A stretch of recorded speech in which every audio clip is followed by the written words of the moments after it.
Hey guys, tonight we delve into the forbidden archives of Sith knowledge and ancient rituals that have been hidden away for millennia. These dark secrets of the Force were considered too dangerous even for the most powerful Jedi Masters to know, from blood alchemy that could twist living flesh into impossible forms to meditation techniques that allowed Sith Lords to pierce the veil between worlds. Their forbidden wisdom represents the ultimate temptation of power without limit or restraint. So before you get comfortable, take a moment to like the video and subscribe, but only if you genuinely enjoy what I do here. And let me know in the comments where you're tuning in from and what time it is for you. It's always fascinating to see who's joining us from around the world. Now, dim the lights, perhaps light a single red candle if you have one.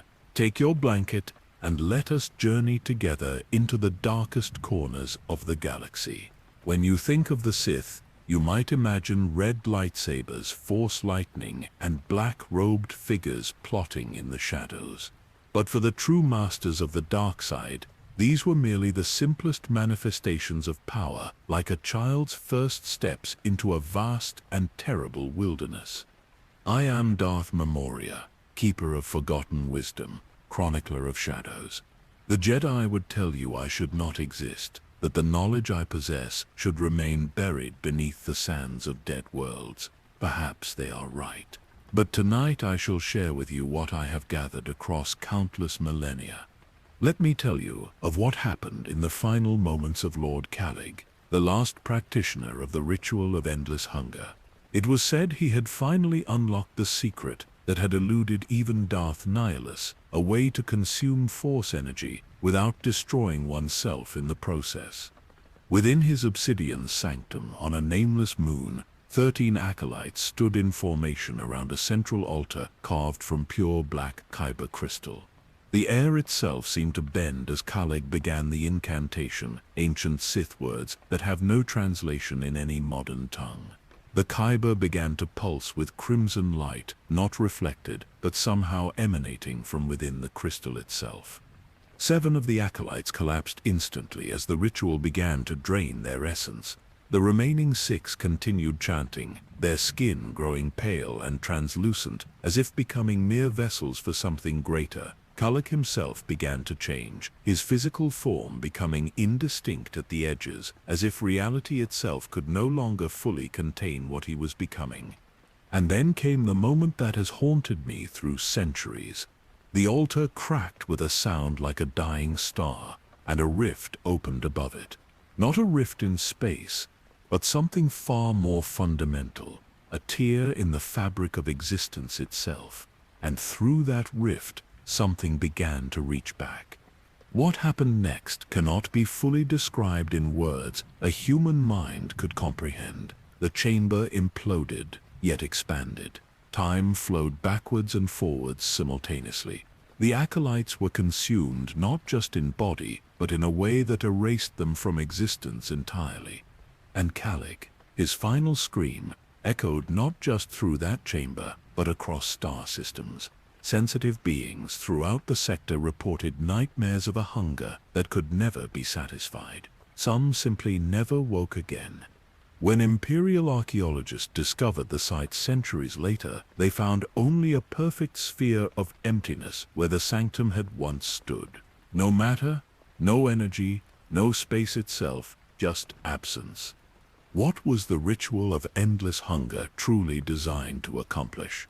What entity responded from beyond the rift?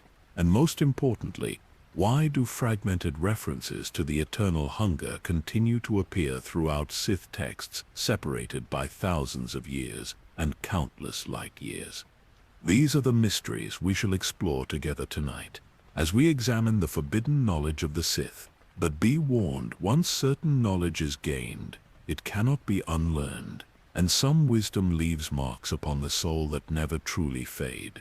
Now, let us begin our journey proper, in the shadow of the Valley of Dark Lords, where our protagonist first heard the whispers that would lead them into darkness.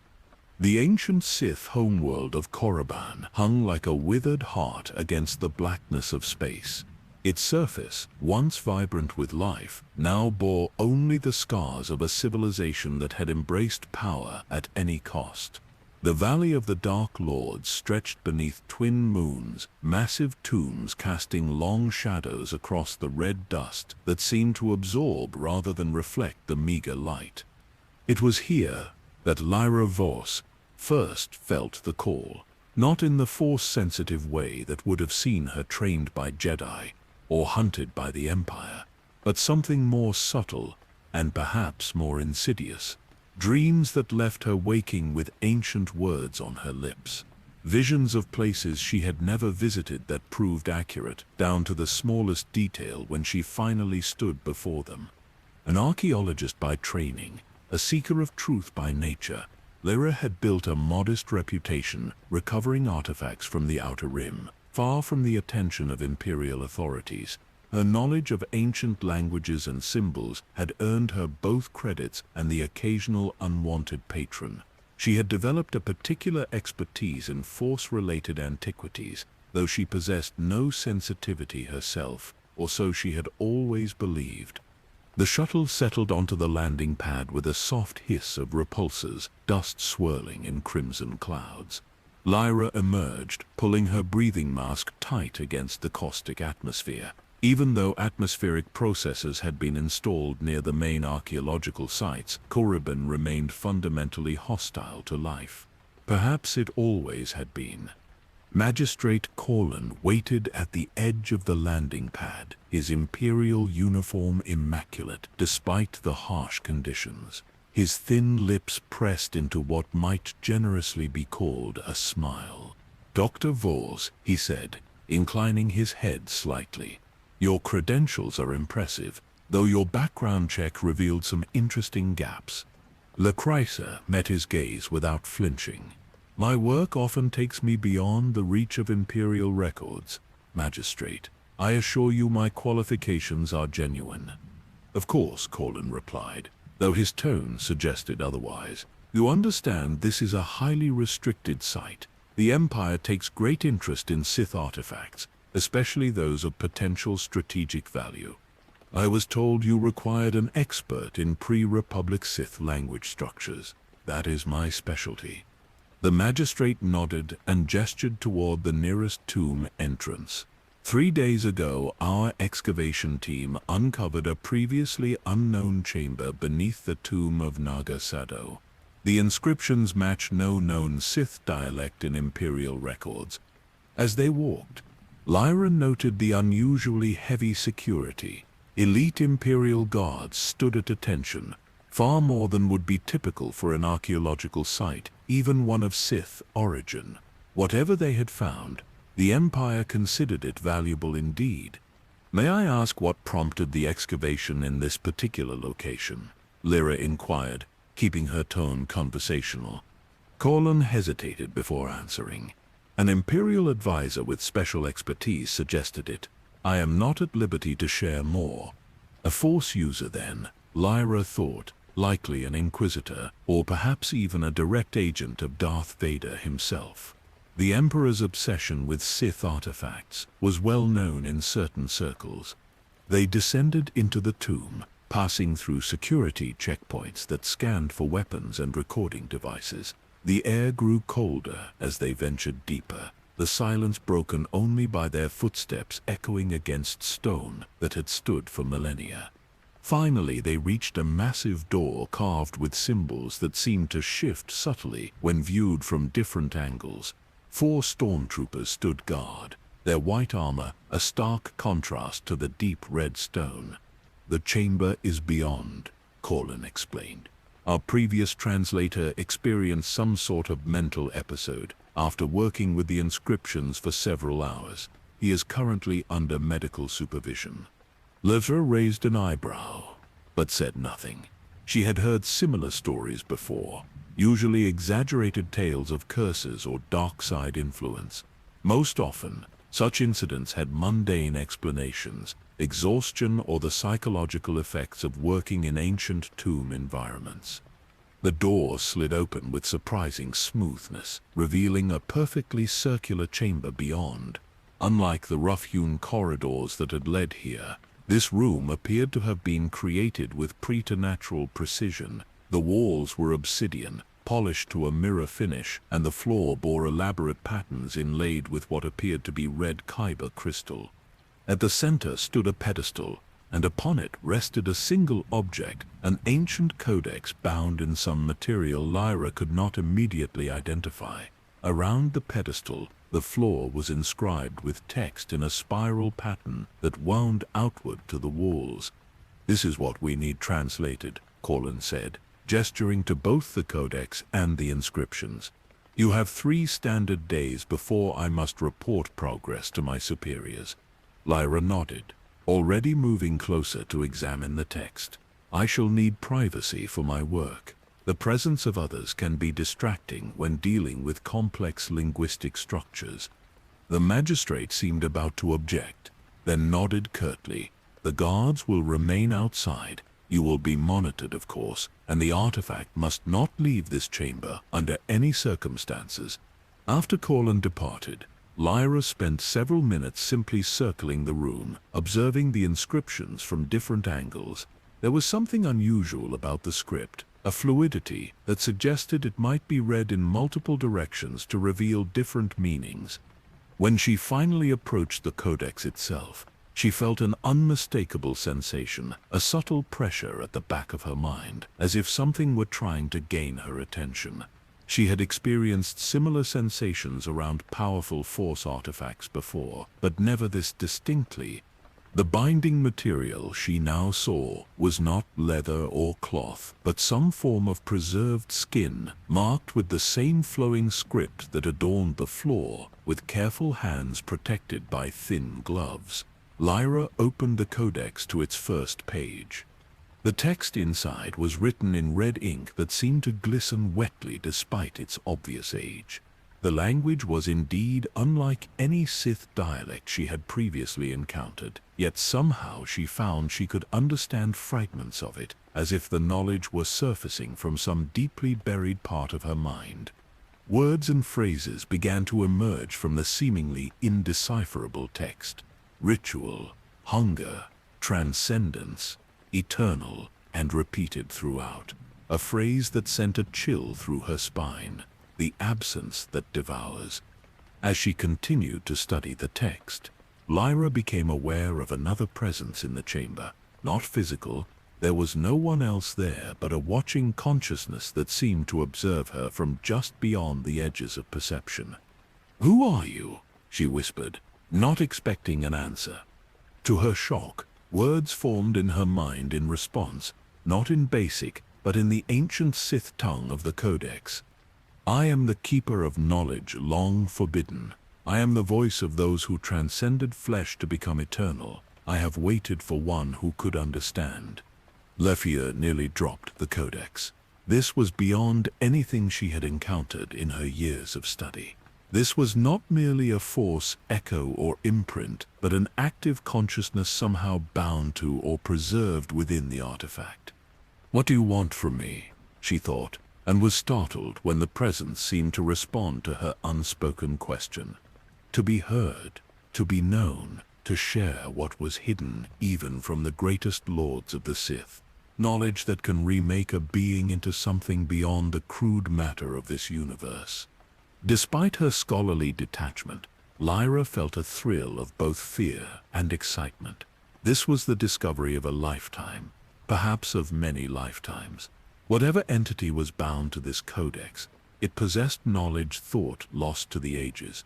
What followed was the first of many conversations with the presence, as it began to reveal the secrets contained within the ancient text, secrets that would lead Lyra Voss down a path from which there could be no return. 3 cycles of Korriban's dim sun had passed since Lyra first opened the codex. 3 nights of dreams filled with whispers and visions of ancient rituals performed beneath skies unrecognizable by modern star charts. She slept little, spending every waking moment with the artifact, filling datapad after datapad with translations and observations.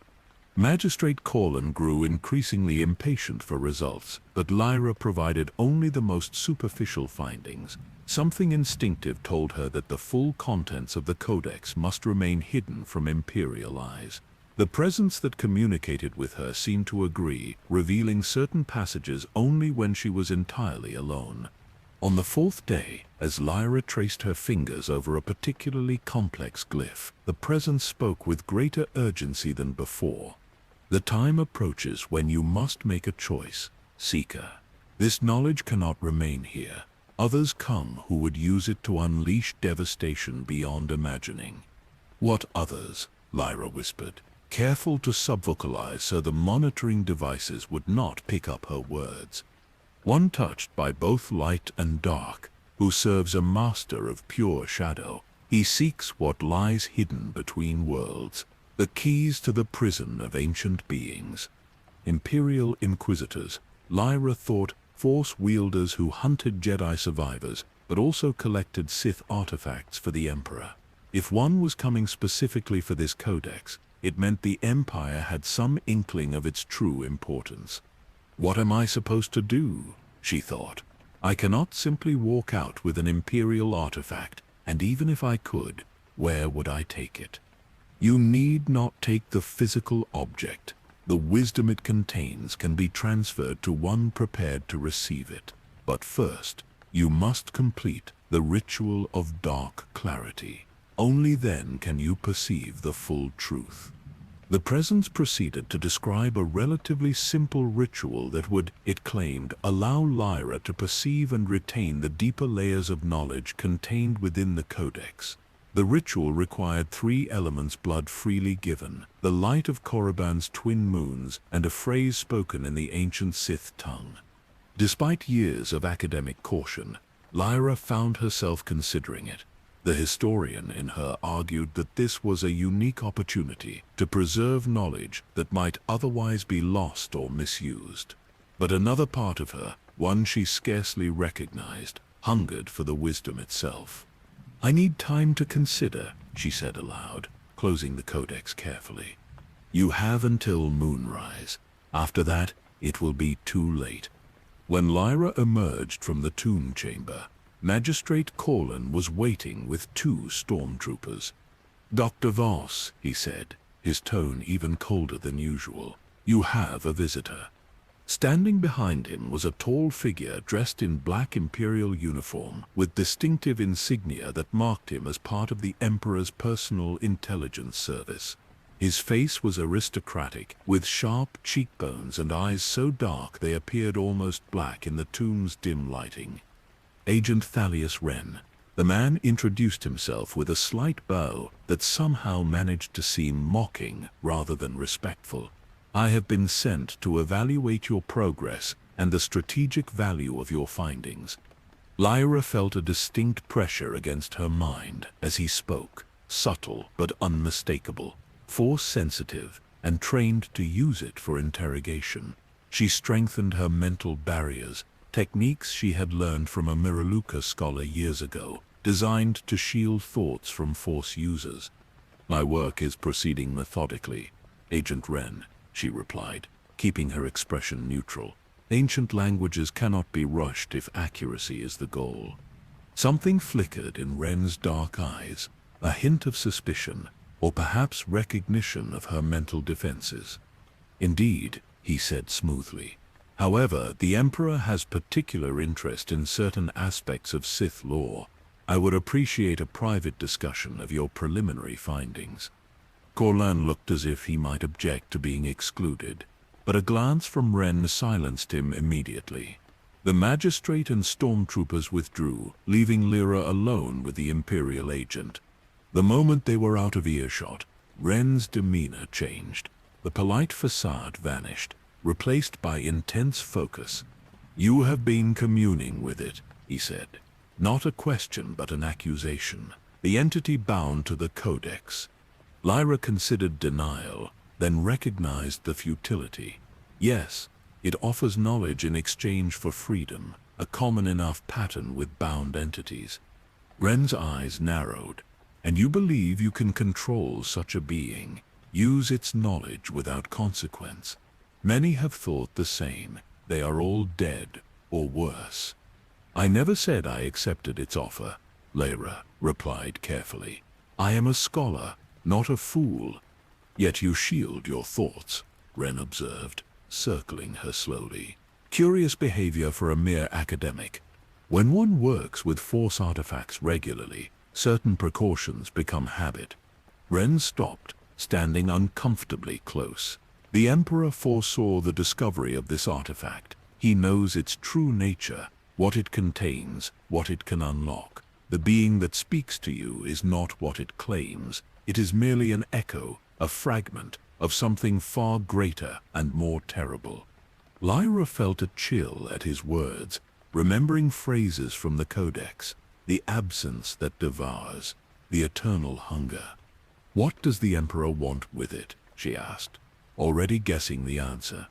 Power, Ren said simply, as he wants with all things, but this artifact leads to something unique even among Sith treasures. Knowledge of beings that existed before the Force itself was understood, entities that the ancient Sith worshipped as gods.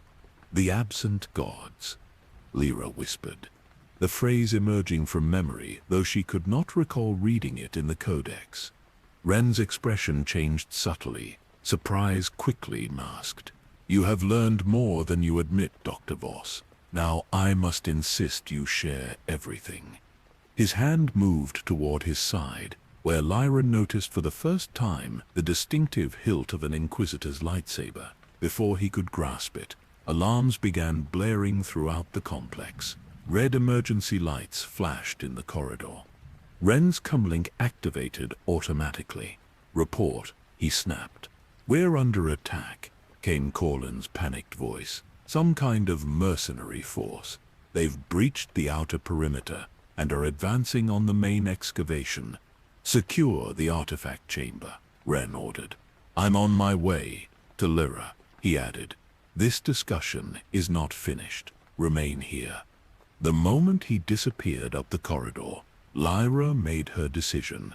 Whatever forces were converging on this tomb, they all sought the Codex for their own purposes. None of them, she suspected, understood its true nature or the danger it represented. She returned to the artifact chamber, sealing the door behind her. The Codex lay where she had left it, but now the red inlays in the floor pulsed with subtle light, responding to the accelerated pace of events. They come, the presence communicated. The Inquisitor serves one who would use our knowledge to achieve godhood. The attackers serve one who would use it to unleash chaos. You must complete the ritual now, or all is lost. How do I know you speak truth? Lyra demanded. Agent Ren claims you are merely a fragment, an echo of something greater. He speaks partial truth. I am indeed but a fraction of what once was. But while he would have you fear this knowledge, I offer it freely. The choice remains yours, but time grows short. Above, Lyra could hear the sounds of battle blaster fire, explosions, and the distinctive hum of a lightsaber cutting through armor and flesh. Whatever forces had attacked the site, they were formidable enough to challenge even an Imperial Inquisitor. With sudden clarity, Lyra understood that she had been maneuvered to this point, perhaps for years. The dreams that had led her to specialize in Sith antiquities, the connections that had brought her to Korriban at precisely this moment, they had never been coincidence. Very well, she said, drawing a small vibroblade from her boot, a tool she used for delicate excavation work. I will perform the ritual. The instructions flowed into her mind with perfect clarity. She pricked her finger, allowing 3 drops of blood to fall upon the central glyph inscribed on the floor. The red crystal absorbed the blood, flaring brighter in response. Through the small viewport in the chamber wall, she could see that Korriban's twin moons had risen, their pale light creating complex patterns as it filtered through the crystalline lattice concealed within the ceiling. Lyra spoke the words taught to her by the presence, ancient Sith syllables that seemed to burn her throat as she pronounced them. The air in the chamber grew thick and heavy, pressing against her skin like an invisible weight. The final syllable fell from her lips, and for an instant, nothing happened. Then pain erupted behind her eyes, a searing agony that drove her to her knees. The codex before her seemed to dissolve, not physically, but conceptually, its contents pouring into her mind in a torrent of images, sensations, and forbidden knowledge. Lyra screamed, but no sound emerged. She was simultaneously herself kneeling in pain on the cold stone floor and somewhere else entirely, witnessing events separated by vast gulfs of time and space. She saw the birth of the first Sith, not the species but the philosophy, as dark side practitioners discovered techniques to bend reality itself to their will. She witnessed the creation of the Codex, written by a conclave of 7 Sith Lords who had discovered something beyond the known universe, entities that existed in the spaces between realms. She experienced the first successful contact with these beings, the absent gods, and the terrible price paid by those who achieved it. Bodies withering as spirits transcended, leaving behind only empty husks and the knowledge of how to follow. Most terrifying of all, she perceived the true nature of the eternal hunger, not a ritual or power to be claimed, but the fundamental nature of the entities themselves. Beings of pure consciousness that fed on force energy, that had been imprisoned in a realm between dimensions by ancient force users who recognized the threat they posed. When Lyra's awareness returned to her physical body, she found herself still kneeling, though the pain had subsided. The Codex remained on its pedestal, apparently unchanged, but she knew its contents now resided within her mind as well. The door to the chamber slid open, revealing Agent Wren. His black uniform was scorched in several places, and blood trickled from a cut above his eye.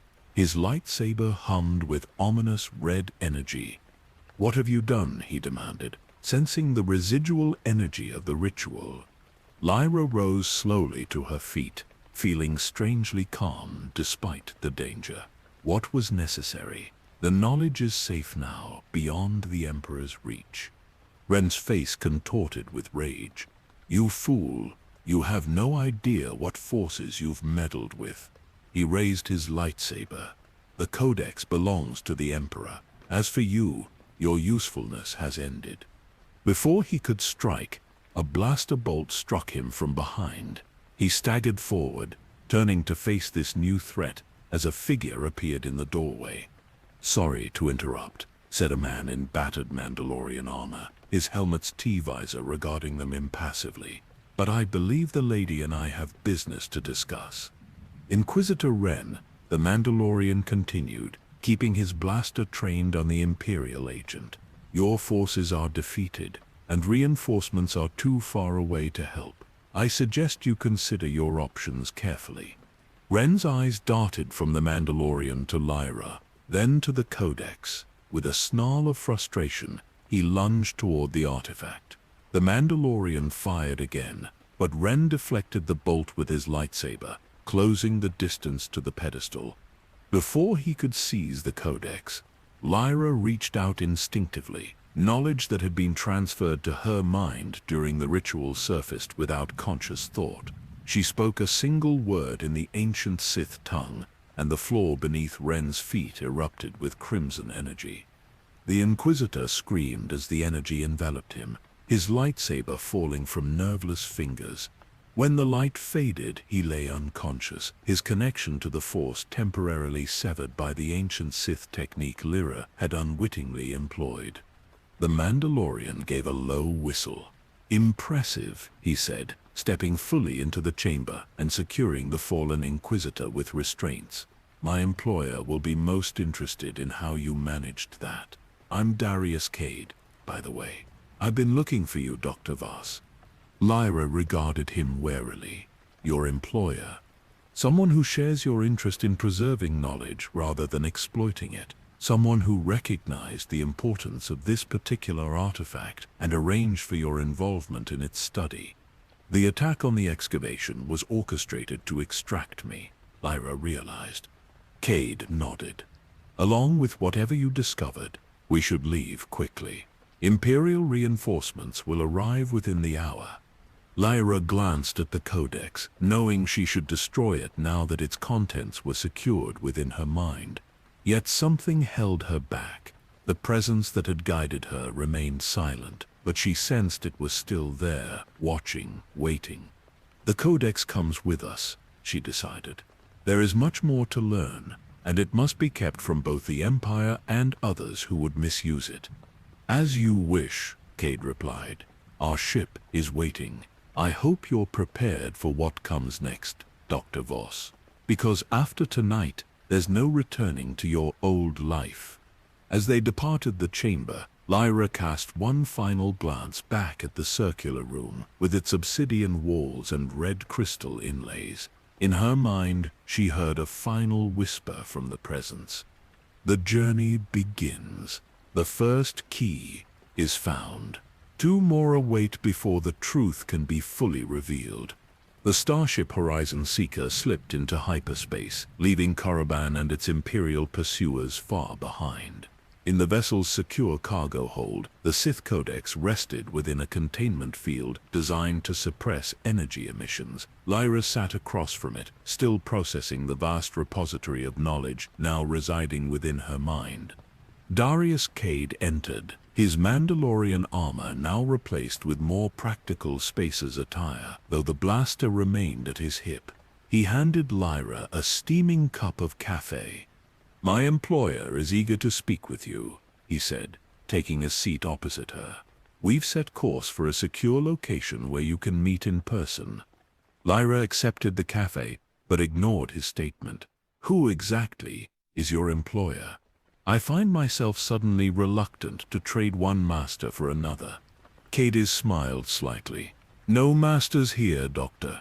Just mutual interests. My employer collects and preserves knowledge, particularly that which others would destroy or misuse. When rumors of the Codex's discovery reached us, arrangements were made, including manipulating events to place me on the excavation team, Lyra observed. Your reputation preceded you, an expert in Sith linguistics with no Imperial entanglements or Jedi history, perfect for our needs. He gestured to the Codex, though I admit we didn't anticipate quite how successful you'd be. The energy signature when you performed that ritual was unlike anything our sensors had recorded before. Lavera studied him carefully. You know about the ritual. We know it happened, not what it did. Cade leaned forward. Care to enlighten me? Before Lyra could respond, a sharp pain lanced through her temple. Images flashed unbidden before her eyes, a vast temple constructed of black stone that seemed to absorb light, a world with 3 moons aligned in perfect conjunction, a chamber where reality itself seemed to warp and distort. When her vision cleared, Cade was watching her with concern. That's the 3rd episode since we left Korriban, he said. Whatever that ritual did, it's having lingering effects. The knowledge transfers in fragments, Lyra explained, massaging her temple. Not all at once. Each new piece brings understanding of the Codex's contents, but also visions of places, locations connected to the absent gods. These absent gods, you mentioned, what exactly are they? Lyra hesitated. The truth was complex and disturbing, difficult to articulate in simple terms.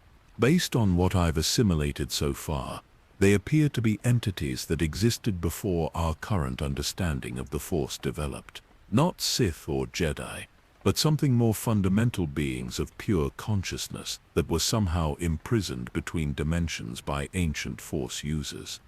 And the Codex contains information about them? Not just information. The Codex is a key, or rather, one of 3 keys created to access their prison realm. The ancient Sith who created it believed these entities could grant power beyond normal Force abilities, but they underestimated the danger. Cade frowned. If it's so dangerous, why bring it with us? Why not destroy it? Because destruction might release rather than contain what's bound to it, Lyra replied, though she wasn't entirely certain this was true. The knowledge within her remained incomplete, fragments that had yet to form a coherent whole. And because two other keys still exist, hidden on different worlds, without understanding all three, we cannot ensure they remain secure. The ship's intercom activated. Approaching destination, announced the pilot. Prepare for reversion to real space. Moments later, the Horizon Seeker emerged from hyperspace into a system Lyra didn't recognize. A single habitable moon orbited a gas giant, its surface a patchwork of oceans and forested continents. No signs of large-scale civilization were visible. "Welcome to Haven," Cade said, as they began their descent, one of the best-kept secrets in the Outer Rim. The ship landed on a plateau overlooking a vast forest valley. Nestled among the trees, barely visible from above, stood a complex of elegant structures that seemed to grow naturally from the environment rather than imposing upon it. As they disembarked, an elderly Togruta woman approached, leaning slightly on an intricately carved wooden staff. Despite her apparent age, she moved with the fluid grace of one who had spent a lifetime honing her physical abilities. "Madame Syndulla," Cade said respectfully, "I've brought Dr. Voz and the artifact, as requested."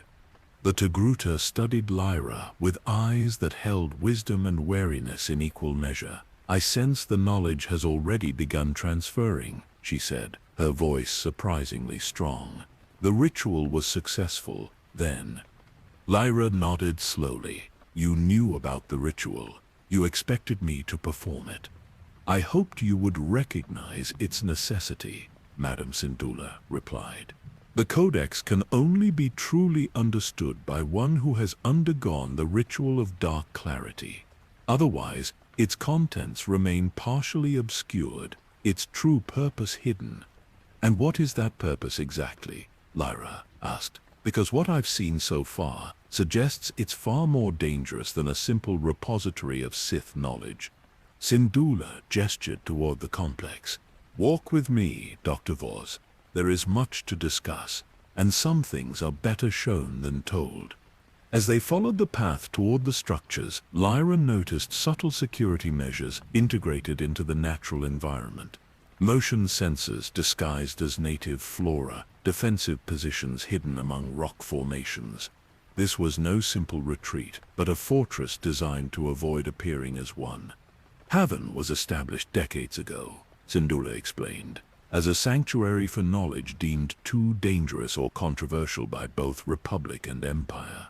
Our collectors and scholars preserve what others would destroy out of fear or misunderstanding, including Sith artifacts," Lyra noted.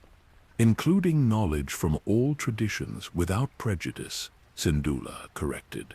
"The Jedi were as guilty as the Sith of suppressing certain truths that contradicted their worldview. True wisdom requires considering all perspectives, even dangerous ones." They entered what appeared to be a central study or library. Holographic displays showed artifacts and texts from dozens of cultures. In the center of the room stood a circular table with a built-in projection system. 3 days ago, this arrived from one of our agents on Dathomir," Syndulla said, activating the projector. An image appeared of a stone tablet covered in symbols similar to those in the Sith Codex, though with distinct variations. "We believe it to be the second key you mentioned." Lyra stepped forward, studying the projection carefully. Recognition bloomed in her mind, connections forming between the knowledge transferred from the Codex and this new artifact. "The Night Sister Codex of Souls," she said, the name emerging from newly acquired knowledge, created by the first Night Sisters who encountered the same entities as the Sith, but interpreted them differently, not as gods to be worshipped, but as spirits to be bound and utilized. "Correct," Syndulla said with approval. "The tablet was discovered in ruins that predate even the oldest known Night Sister clans. Our agent managed to document it before Imperial forces secured the area, but couldn't extract the actual artifact." "And the third key?" Lyra asked. "Unknown," Syndulla admitted. though we have leads suggesting it may be connected to the ancient Jedi Order, predecessors to the modern Jedi who once inhabited the planet Tython. Another vision seized Lyra, more intense than previous ones. She saw a crystalline structure hidden deep within a mountain, pulsing with energy that was neither light nor dark, but somehow transcended both. Around it, robed figures performed complex movements that manipulated the energy flows, sealing something vast and terrible away from reality itself. When the vision faded, she found herself seated, Syndulla watching her intently. "You saw Tython," the Togruta stated. "The binding ritual performed by the Jedi Council. This confirms our theory about the third key's location." "Not its location," Lyra corrected, still processing what she had witnessed. "Only its origin. The vision showed the creation of the third key, not where it now resides." She looked up at Syndulla. The three keys were deliberately separated, hidden on different worlds by different Force traditions. Together, they form a complete understanding of the absent gods and the means to access their realm. Access, or, ensure, they remain imprisoned? Cade asked, reminding them of his presence. "Both," Lyra replied. "That's what makes this knowledge so dangerous. The same techniques that strengthen the barriers between dimensions can also be used to breach them. The ancient Force users understood this paradox, which is why they divided the knowledge rather than destroying it. Without understanding how the prison was constructed, future generations wouldn't be able to maintain it if necessary." Syndulla nodded thoughtfully. "And now that understanding resides within you, at least partially, the Empire clearly believes this knowledge can be weaponized, or they wouldn't have sent an Inquisitor to secure it." "Not just the Empire," Lyra said, remembering the Presence warning. "Others seek this knowledge as well. Entities that have existed for millennia, influencing events from the shadows. The Presence in the Codex called them servants of the hunger, beings who believe they can control the absent gods and harness their power." As if summoned by her words, an alarm sounded throughout the complex. Cade's comlink activated immediately. "Perimeter breach," reported a tense voice. "Unknown craft approaching from Sector 7. No transponder signal, no response to hails." "Proximity mines?" Cade asked sharply. "Disabled somehow. They never triggered." Syndulla moved with surprising speed to a concealed control panel. "Initiate security protocol, Auric. All artifacts to secure storage immediately." To Lyra and Cade, she added, "We must move the Codex to the vault, quickly." As they hurried through the complex, Lyra sensed something, a disturbance not in the Force itself, but in the very fabric of reality around them. The sensation was familiar, reminiscent of what she had experienced during the ritual on Korriban, but far more powerful. "They found us too quickly," Cade muttered, blaster drawn, as they entered a corridor leading deeper into the complex. "Imperial tracking beacon." "Not the Empire," Lyra said with certainty. "Something worse. The Codex itself is being tracked, not by technology, but by its connection to the other keys." They reached a massive door that slid open to reveal a vault lined with containment fields, each holding artifacts of various origins. Syndulla directed them to an empty field near the back. "This chamber is isolated from external energies," she explained, as they placed the Codex within the designated containment field. "If what you say is true, it should be undetectable here." The moment the field activated, Lyra gasped as knowledge flooded her consciousness, a missing piece of the puzzle that had been obscured until now. The true purpose of the three keys, the reason for their creation, became horrifyingly clear. "We need to leave," she said, urgently. "All of us, this facility, this entire moon." "Impossible," Syndulla replied. "Haven contains generations of irreplaceable knowledge. We cannot abandon it."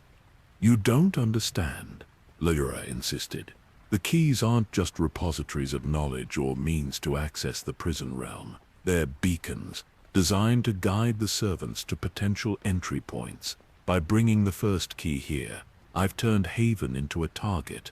Before Syndulla could respond, the facility shuddered as something impacted the surface above. Emergency lights activated as regular illumination faltered. Cade's comlink crackled, multiple hostiles breaching the main entrance. They're not Imperial, some kind of cultists with advanced weapons. They're requesting surrender of something called the First Voices and its bearer. The First Voice. The name resonated within Lyra's newly acquired knowledge.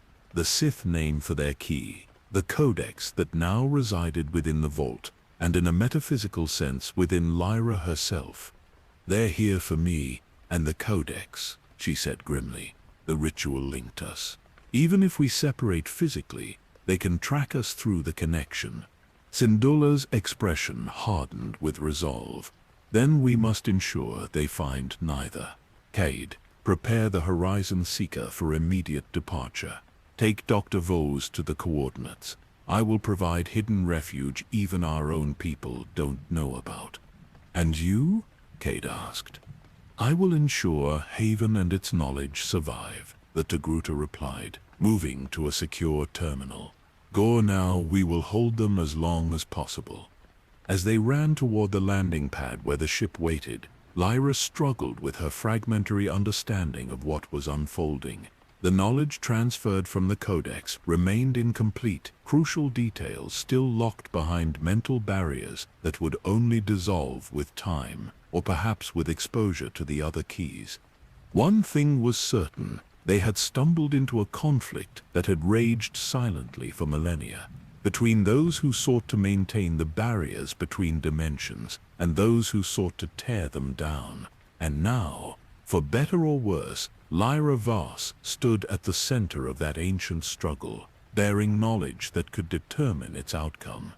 They reached the Horizon Seeker as explosions rocked the complex behind them. As the ship lifted off, Lyra caught a glimpse of the attackers' robed figures moving with unnatural coordination, led by a tall figure whose face was concealed behind an ancient mask that seemed to absorb light rather than reflect it. The first confrontation with the servants of the Hunger had begun, and with it Lyra's true journey into the heart of a mystery that spanned ages and threatened the very fabric of reality itself. The Horizon Seeker navigated through turbulent atmospheric conditions, evading pursuit with a series of maneuvers that pressed Lyra hard against her restraints. Through the viewport she watched Haven's tranquil landscape recede, now marred by columns of smoke rising from the sanctuary complex. Who were they? Cade demanded, as he checked weapon systems. Those weren't Imperial troops or even standard mercenaries. Servants of the Hunger, Lyra replied, the term feeling strange yet familiar on her lips. A cult that has existed for millennia, dedicated to freeing the entities imprisoned between dimensions. They believe doing so will grant them godlike power. And will it? Lyra closed her eyes, sifting through the knowledge transferred from the Codex. No, the ancient texts are clear on this point. Those who managed to make contact with the absent gods were consumed, their consciousness absorbed while their physical forms withered away. The cultists misinterpret this as transcendence. The ship shuddered as something grazed their shields. On the tactical display, 3 smaller craft had detached from the cultists' main vessel and were in pursuit. "Hang on," the pilot called out, banking the ship sharply toward the gas giant. "Going to use the planet's gravity to slingshot us out of the system. Once we hit hyperspace, they won't be able to track us." "Don't be so certain," Lyra warned. "Their tracking methods aren't technological. They sense the energy signature of the Codex, and now me." Cade gave her a sharp look. "Then we need to figure out how to mask that signature." Another vision struck Lyra without warning, causing her to grip the armrests as reality around her seemed to waver. She saw a temple constructed atop a natural convergence of force energy, where the boundary between dimensions grew thin during specific astronomical alignments. Within that temple, robed figures performed rituals using artifacts that generated counter-resonance fields, strengthening the barrier. "Ossus," she gasped as the vision faded. "We need to go to Ossus, the Jedi library world." Cade looked skeptical. It was devastated centuries ago, and it's likely under Imperial surveillance now. "Not the main temple," Lyra clarified. "There's a secondary site, hidden in the mountains of the southern continent, a sanctuary created by Jedi scientists who studied dimensional energies. It contains technology that can mask the Codex's signature and help me understand the knowledge being transferred." The ship lurched violently as one of the pursuing craft scored a direct hit. Warning lights flashed across the control panel. "Aft shields failing," the pilot reported tensely. "We can't take another hit like that." "Get us into the upper atmosphere of the gas giant," Cade ordered. "Vent plasma from the port engine on my mark." To Lyra he added, "This is going to get rough." The Horizon Seeker plunged toward the massive planet, its swirling clouds of amber and crimson growing to fill the viewport. Gravity alarms sounded as the ship's compensators struggled against the increasing pull. "Now," Cade shouted, when they were enveloped in the uppermost layers of the atmosphere. The pilot triggered the plasma vent, creating a superheated trail behind them. The pursuing craft, following too closely, flew directly into the plasma stream. Two veered off with damage, but the third was not so fortunate. Its shields overloaded, and the craft tumbled out of control into the deeper atmosphere. Taking advantage of the momentary reprieve, the Horizon Seeker pulled up sharply, using the planet's gravity to accelerate beyond its pursuers before making the jump to hyperspace. The stars elongated around them as the hyperdrive engaged, and the immediate danger passed. Lystraira released a breath she hadn't realized she was holding. That was impressive piloting.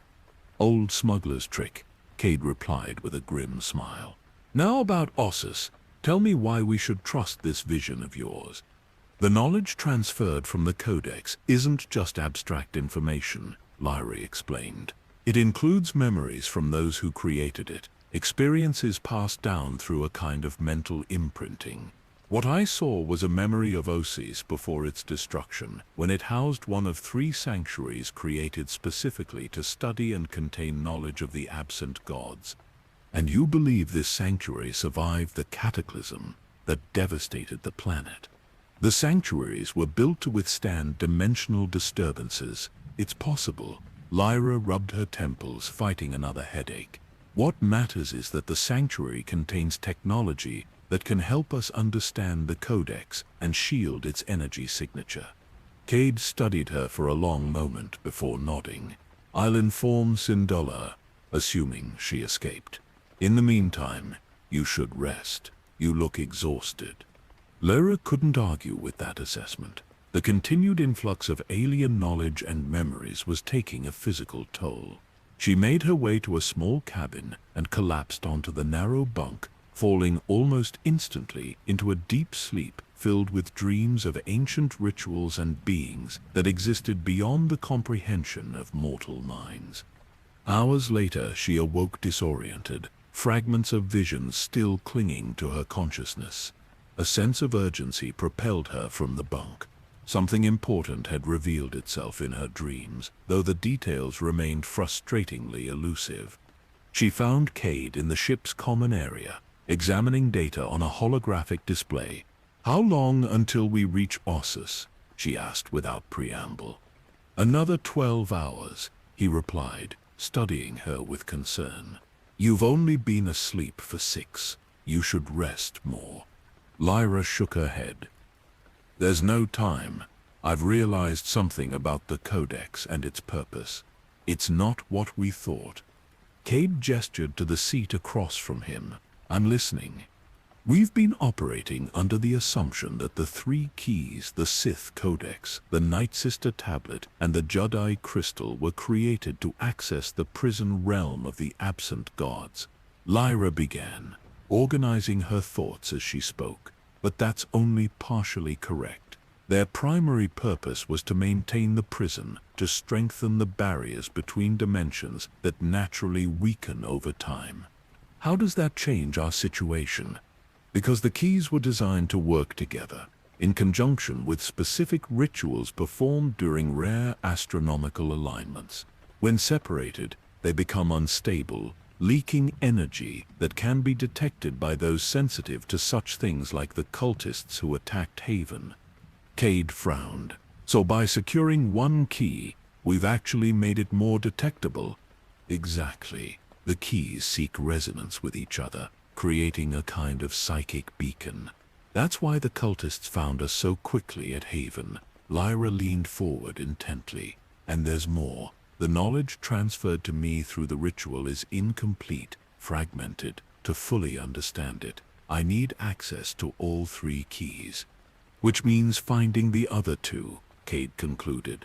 The Night Sister tablet on Dathomir, which Imperial forces have already secured, and the Jedi crystal, location unknown. Not entirely unknown, Lyra corrected. The visions have shown me glimpses, fragments of its history. After the cataclysm on Ossus, surviving Jedi recovered the crystal and eventually relocated it to a secure vault on Coruscant. During the Clone Wars, it was moved again for safekeeping.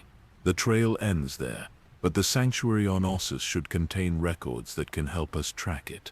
Cade let out a low whistle, breaking into a Jedi vault, possibly now controlled by the Empire.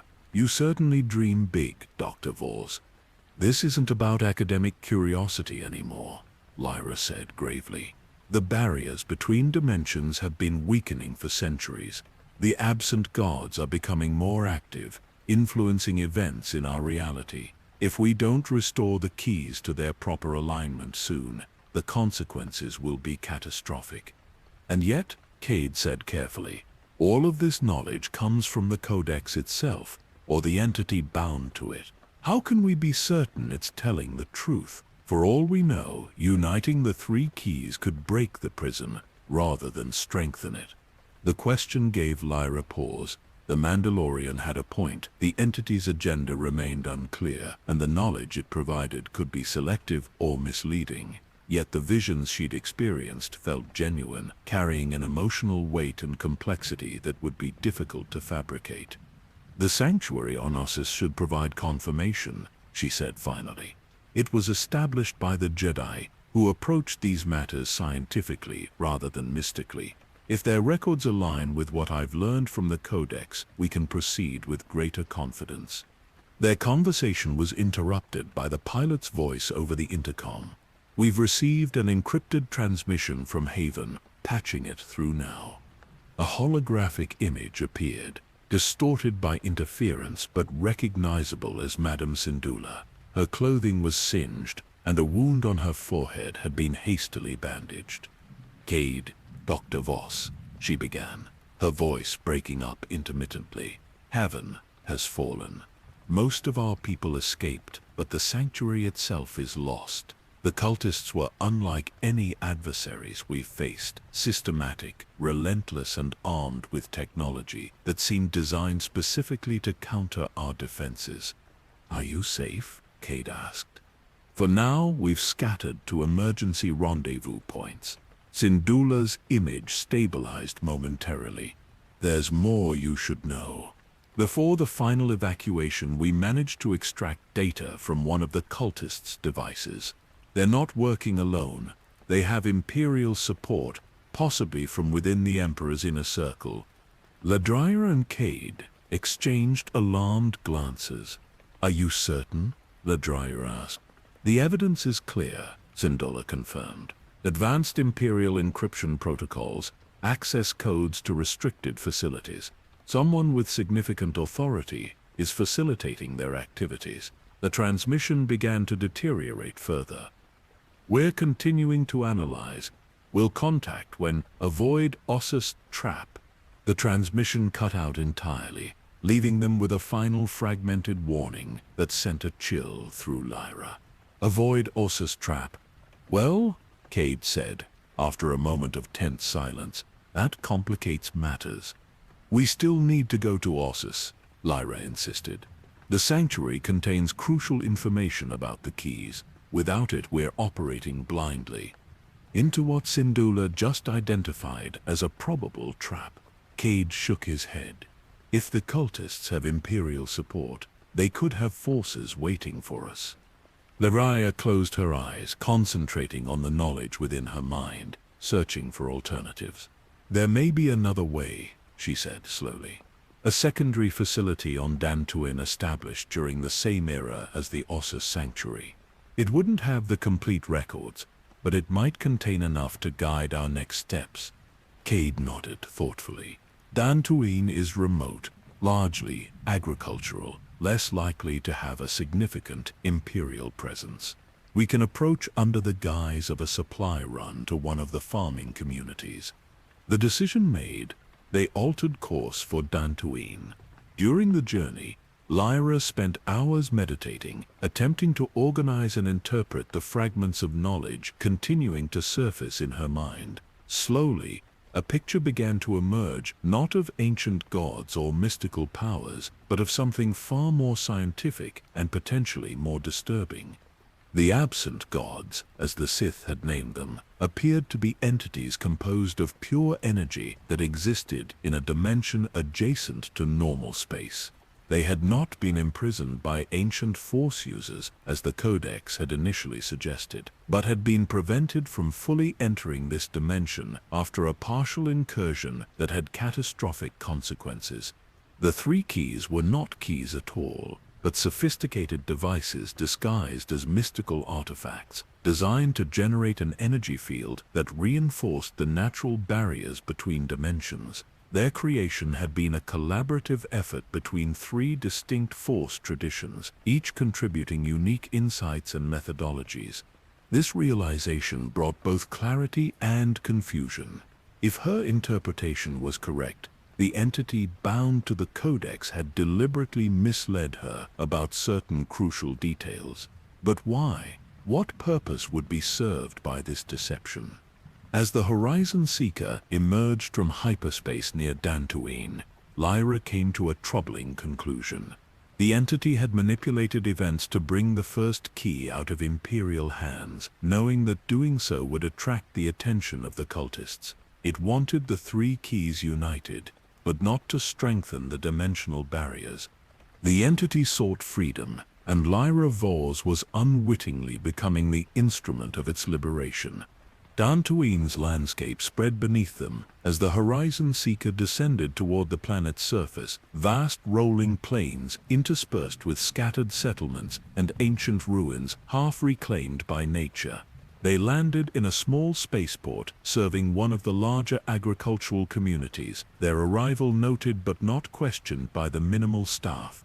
"We should be inconspicuous here," Cade remarked, as they disembarked. He had exchanged his distinctive armor for nondescript clothing that might mark him as a freighter captain or independent trader. Lots of ships come through delivering supplies or picking up harvests. Lyra nodded, adjusting the hood that partially concealed her face. The Codex remained secured aboard the ship, its presence a constant whisper at the edges of her consciousness. Distance did little to diminish the connection formed by the ritual, something she had not anticipated and found increasingly concerning. "The facility should be located approximately 30 kilometers northeast," she said, consulting a datapad displaying topographical maps. "Built into a hillside and disguised as a natural formation, according to the knowledge I've accessed." They secured a landspeeder from a local rental service, providing minimal information and paying in untraceable credits. As they traveled across the windswept plains, Lyra studied the landscape with growing certainty that she had been here before, or rather, that the memories transferred from the Codex included experiences of this place. "There," she said eventually, pointing toward a distant hill that appeared unremarkable among similar formations. "That's where we need to go." As they approached, subtle details emerged that distinguished this hill from its neighbors: the too regular spacing of rocky outcroppings, the unnatural flatness of certain faces, the way vegetation avoided specific areas. To a trained eye, The signs of artificial construction were evident beneath the veneer of nature. They stopped the speeder at the base of the hill, concealing it within a cluster of tall grasses. LOTR led the way toward what appeared to be a solid rock face, her steps unerring, as if following a map visible only to her.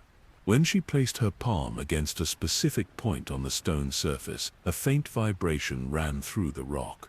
"Recognition systems," she murmured. "They would have been keyed to Force signatures originally, but after so many centuries, they've degraded to respond to any living touch." The rock face shimmered and dissolved, revealing a narrow passage leading into darkness.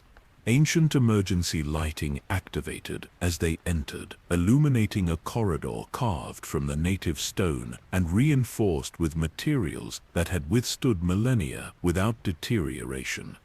"Jedi engineering," Lyra explained as they proceeded deeper. They combined technology with Force techniques in ways the later Jedi Order abandoned. Much of their knowledge was considered too dangerous or too easily corrupted.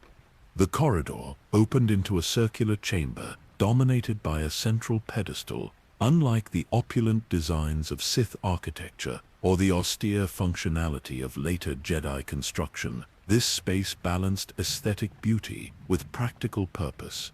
The walls were inscribed with patterns that Lyra recognized as mathematical equations rather than decorative elements, formulas describing the nature of dimensional boundaries and energy resonance. "This was a research facility," she said, moving toward the pedestal, dedicated to studying what the Jedi called the veil, the barrier between our dimension and others. "Not a temple, then?" Cade asked, examining the chamber with professional interest. The Jedi didn't make the same distinctions between science and spirituality that later Force traditions did. To them, the Force was a natural phenomenon to be studied and understood, not merely revered or exploited. The pedestal contained a crystalline interface that flickered weakly when Lyra placed her hands upon it. Ancient systems dormant for millennia struggled to activate in response to her touch. "It needs energy," she murmured, then turned to Cade. "Your power pack from your blaster. It should be compatible."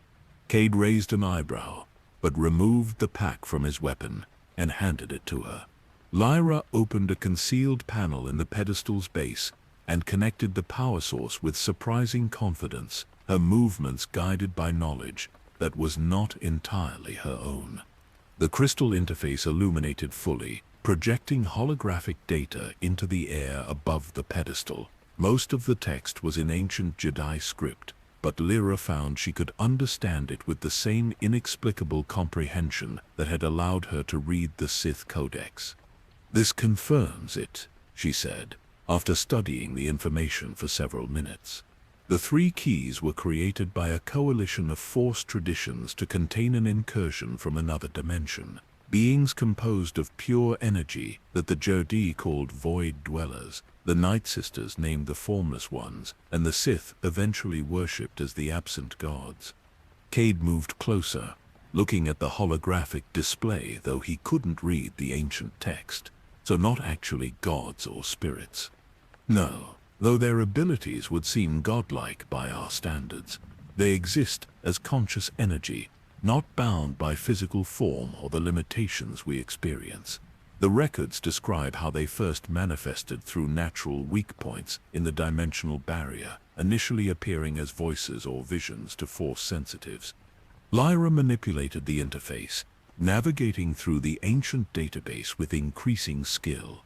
Here the Jedi detected a pattern of psychological changes in those who experienced prolonged contact with these entities: increased aggression, obsessive behavior, deterioration of empathy. They theorized that the Void Dwellers fed on emotional energy, particularly emotions associated with the dark side of the Force. The entities were deliberately influencing people to generate more of these emotions, Cade surmised. Like farmers cultivating a crop. Exactly. As more Force users fell under their influence, the dimensional barriers weakened further, allowing greater manifestation of Void Dweller consciousness in our reality. Lyra's expression grew troubled as she continued reading. The Jedi realized the danger too late. A full incursion occurred on a planet called Mortis. I've never heard of it. It may no longer exist as we understand existence, Lyra said grimly. The records describe a catastrophic event, a merging of dimensions that transformed Mortis into something beyond normal space and time. The coalition of Force traditions combined their knowledge to prevent the incursion from spreading, creating the 3 keys to generate a containment field. Another section of the database activated, showing technical schematics for 3 devices that Lyra recognized as the internal mechanisms of the Sith Codex, the Night Sister Tablet, and the Jedi Crystal. Each key generates a specific frequency that, when combined, creates a barrier the Void Dwellers cannot penetrate, she explained. But the 3 must be brought into alignment periodically during specific astronomical conjunctions to maintain the field's integrity. And when was the last alignment performed? Cade asked. Lyra frowned, searching through the data. The records end approximately 3,000 years ago. If no alignment has occurred since then, the containment field has been gradually weakening, Cade finished for her, allowing the Void Dwellers to increase their influence in our dimension, which explains the rise of the cult dedicated to freeing them, Lyra added, and possibly explains other historical events as well, the periods of unusual dark side activity, inexplicable surges in conflict across the galaxy. A new vision seized her without warning, more vivid than any previous one. Lyra saw the 3 keys brought together in a chamber similar to the one in which they now stood. Energy flowed between them, forming patterns in the air that corresponded to the mathematical equations inscribed on the walls. 3 Force users representing each tradition performed a synchronized ritual, their combined power directing and amplifying the energy generated by the keys. But something went wrong.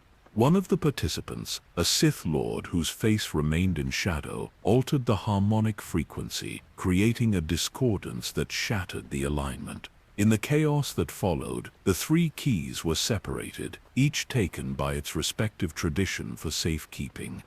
When the vision faded, Lyra found herself seated on the floor, Cade kneeling beside her with concern evident in his expression. "Another vision?" he asked. She nodded, collecting her thoughts. "I saw the last alignment attempt. It failed because one participant, a Sith, deliberately sabotaged it. He believed the Void Dwellers would grant him power if he helped free them. And did they? I don't know." The vision ended with the keys being separated. Lyra rose unsteadily to her feet. "But I now understand why the entity in the Codex misled me. It wants the keys brought together, not to strengthen the containment field, but to finish what that Sith Lord started to break the alignment permanently." Cade helped her back to the pedestal. "Can you find information about where the Jedi Crystal might be now? If we're going to prevent that from happening, we need all 3 keys under our control." Lyra returned to the database, searching through the remaining records. Eventually, she found a reference to a contingency protocol implemented after the failed alignment.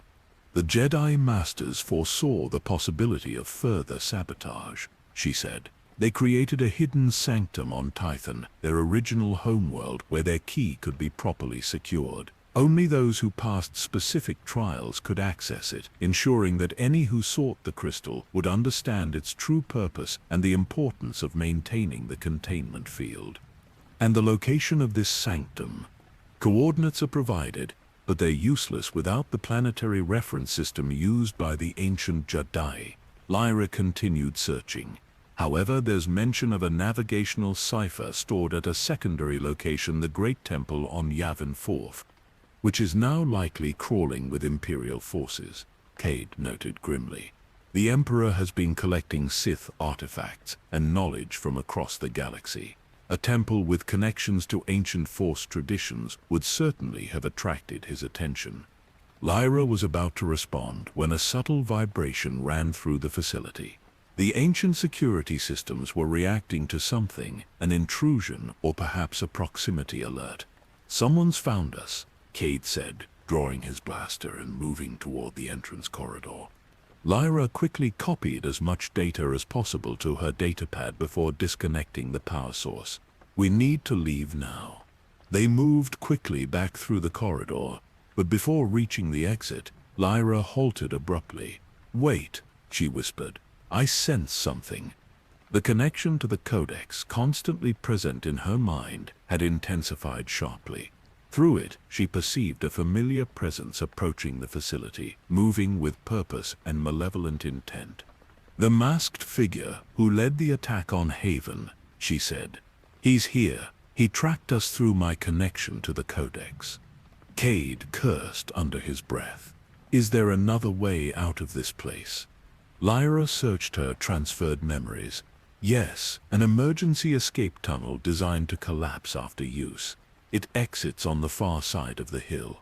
They changed direction, taking a narrow side passage that wound deeper into the hillside before gradually ascending. The ancient lighting flickered erratically, occasionally plunging them into complete darkness before sputtering back to life. As they moved, Lyra felt the presence drawing closer, accompanied by several others, cultists who served the masked leader. Through her connection to the codex, she sensed not only their approach but also fragments of their intentions. They sought not just the physical codex, but Lyra herself, believing that the knowledge transferred to her mind was key to their plans. The escape tunnel eventually led to a concealed exit positioned within a natural rock formation. As they emerged into the fading daylight of Dantooine's long evening, a distant sound reached them, the hum of repulsor lifts approaching their position. "They have speeders," Cade noted, surveying the landscape for options, "and they'll be between us and our own transport." Lyra pointed toward a line of rocky outcroppings leading away from the hill.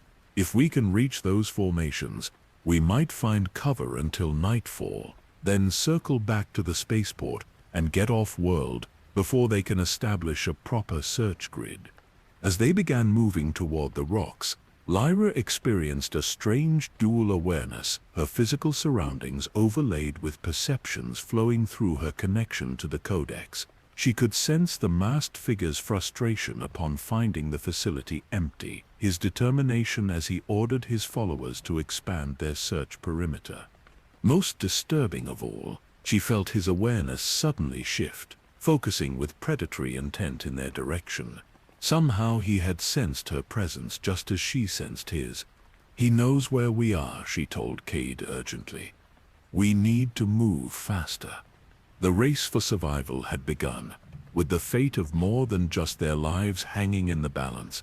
Somewhere in space, the Sith Codex aboard the Horizon Seeker pulsed with ancient energy, calling to its siblings across the stars, yearning for a reunion that could have consequences beyond imagination.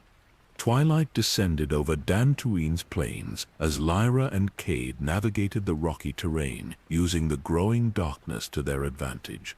Behind them, the whine of speeder engines echoed across the landscape as their pursuers methodically searched the area. "They're using a standard Imperial search pattern," Cade observed, as they paused within the shadow of a massive boulder, expanding outward in concentric circles from the facility entrance. "Not Imperial soldiers," Lyra corrected, her voice low. "The cultists are organized, disciplined. Many were once military, their minds reconditioned to serve the Void Dwellers." Cade gave her a sharp look. "You can sense that specific information about them?" Lyra nodded, troubled by her growing awareness. "The connection through the Codex is strengthening. I'm perceiving more than just presence now, thoughts, memories, fragments of identity. Is it possible they can sense the same from you, your knowledge, your intentions?" The question sent a chill through her. "I don't know. The masked one, their leader, sensed our direction, but whether he can access my thoughts," she trailed off, unwilling to voice the full extent of her concerns. They continued moving through the gathering darkness, working their way around the search perimeter toward the distant spaceport. The moons of Dantooine rose, casting pale light across the plains that both illuminated their path and threatened to expose them to watchful eyes. After an hour of cautious progress, they reached a shallow ravine that offered concealment and a direct route toward the settlement. As they followed its winding path, Lyra suddenly staggered, overwhelmed by a surge of alien consciousness flooding her mind. Visions cascaded before her eyes, the masked figure standing before an obsidian altar, communing with something that existed beyond normal perception. A ritual performed beneath 3 moons perfectly aligned in the night sky, a tear in reality itself, widening as energies poured through from another dimension. But most disturbing of all was the glimpse of the figure's true identity. Beneath the ancient mask was a face she recognized. Agent Thylius Wren, the Imperial Inquisitor they had encountered on Korriban. Yet he was changed, his features gaunt and eyes burning with unnatural intensity, as if something else looked out through them. The vision receded, leaving Lyra gasping for breath, supported by Cade's steady grip on her arm. "What did you see?" he asked, concern evident in his voice. "The masked leader, he's the Imperial Inquisitor from Korriban, Thylius Wren," she explained. "But he's been transformed, his mind partially overwritten by contact with the Void Dwellers. He serves as their primary vessel in our dimension, their will made manifest. And what do they want? Beyond freedom from their containment." Lyra closed her eyes, still sorting through the impressions left by the vision. "Consumption," she said finally. "They feed on force energy, especially the turbulent emotions of sentient beings. Fear, anger, pain, suffering, all generate patterns of energy they find particularly nourishing. So they want to turn the galaxy into their personal buffet," Cade said grimly. "It's more fundamental than that. They don't just want to feed, they need to. Their existence depends on consuming energy to maintain coherence in our dimension. Without it, they would dissipate, return to their native state of non-existence." The sound of speeders grew louder, forcing them to press deeper into the ravine. A search beam swept over their position, illuminating the area briefly before moving on. They remained motionless until the danger passed, then resumed their careful progress. The vision showed Wren performing a ritual. Lyra continued as they moved.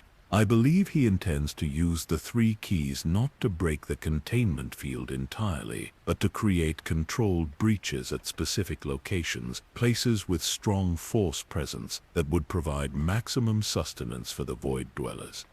Like feeding stations," Cade suggested. "Strategic points where they could harvest energy while gradually expanding their influence."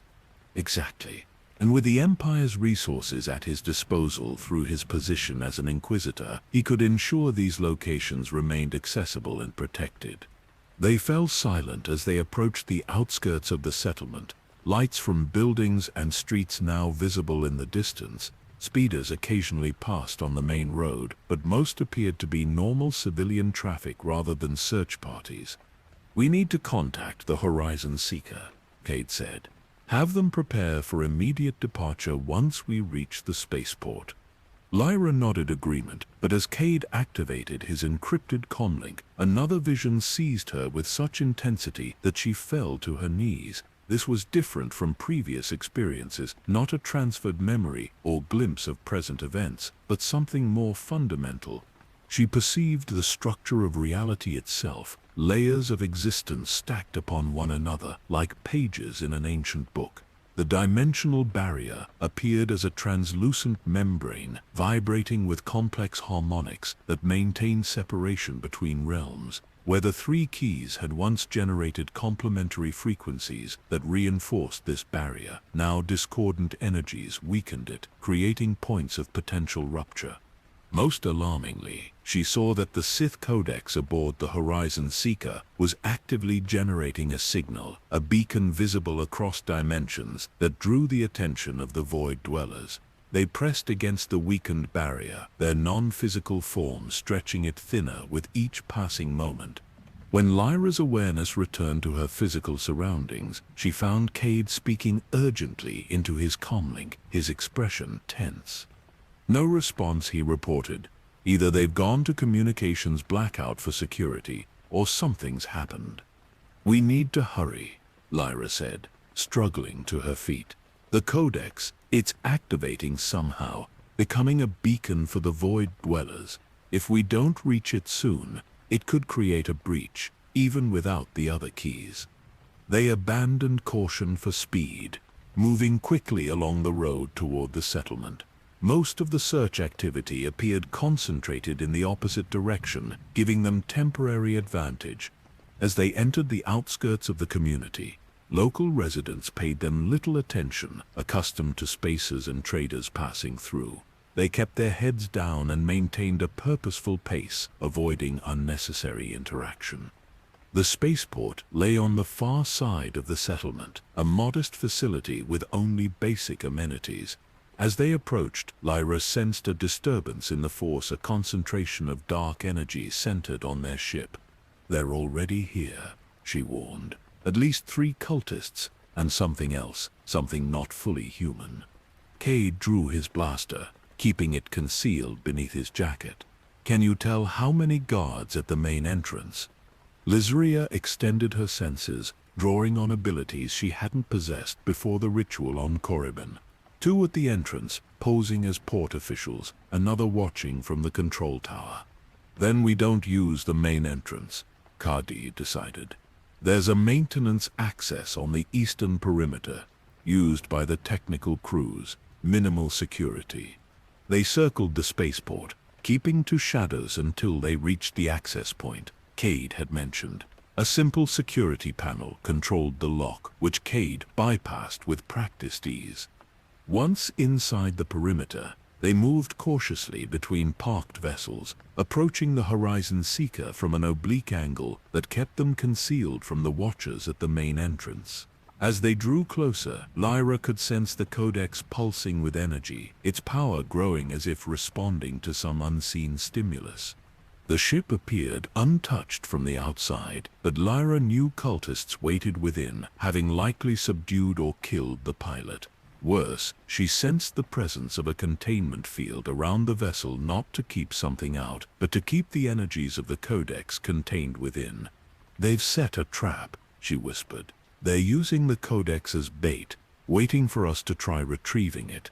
Cade assessed the situation with the cool pragmatism of a seasoned operative. "We need another ship." "The Codex must not remain in their possession," Lyra insisted. "The knowledge I've gained isn't complete enough to counter Wren's plans. We need the physical artifact." "Getting ourselves captured or killed won't help," Cade argued. "Better to retreat, regroup with Syndulla's network, and approach this with proper resources."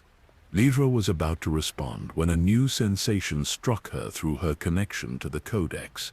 The Void Dwellers were communicating directly with Wren, conveying urgent instructions. Though she couldn't perceive the exact content, the emotional tone was clear, fear mingled with anticipation. "Something's changed," she said. "They're accelerating their plans. Wren is leaving Dantooine immediately." "To where?" "I can't tell specifically, but somewhere significant to their ritual, a place where the dimensional barrier is already thin." Lyra concentrated, trying to extract more information from the fragmentary impressions reaching her.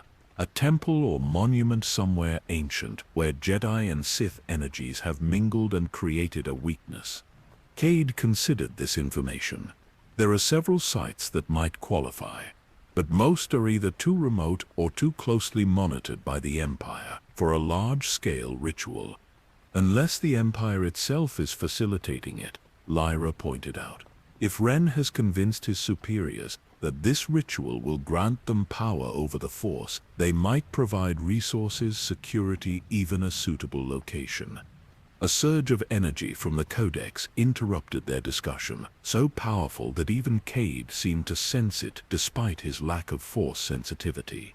The containment field around the Horizon Seeker flickered visibly as the artifact within pulsed with crimson light. "It's beginning," Lyra whispered. "Horror, creeping into her voice. The Codex is initiating the resonance sequence that precedes a dimensional breach. Without the stabilizing influence of the other two keys, the energy is chaotic, unpredictable. Even as she spoke, the cultists emerged from the ship, moving with urgency. Two carried a secured container that Lara knew contained the Codex, while others scanned the perimeter with weapons ready. From their movements and expressions, it was clear they had not anticipated this development and were responding to emergency orders. "They're evacuating," Cade observed. "Something spooked them." "The Codex has become unstable," Lyra explained. "Even they can't control the energies it's generating now.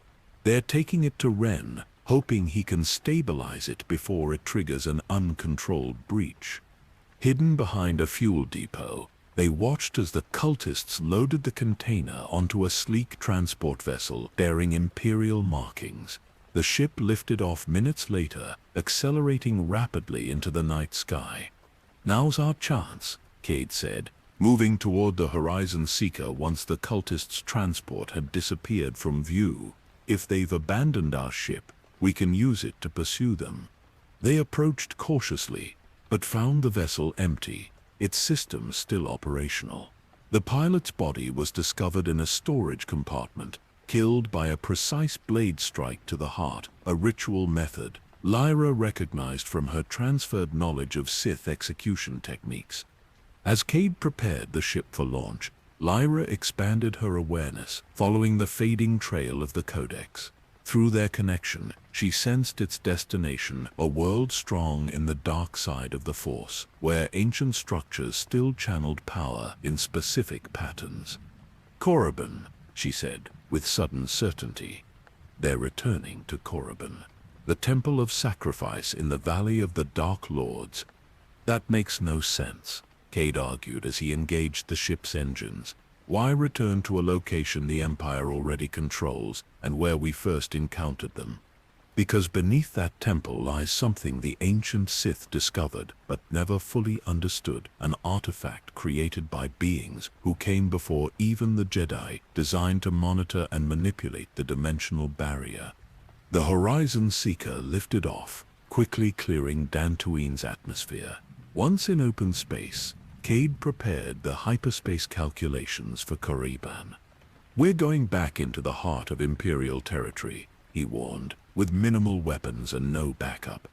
"We have no choice," Lyra replied, her expression resolute. "What I saw in that last vision, the consequences of an uncontrolled breach would be catastrophic. Not just for those near the event, but potentially for the fabric of reality itself."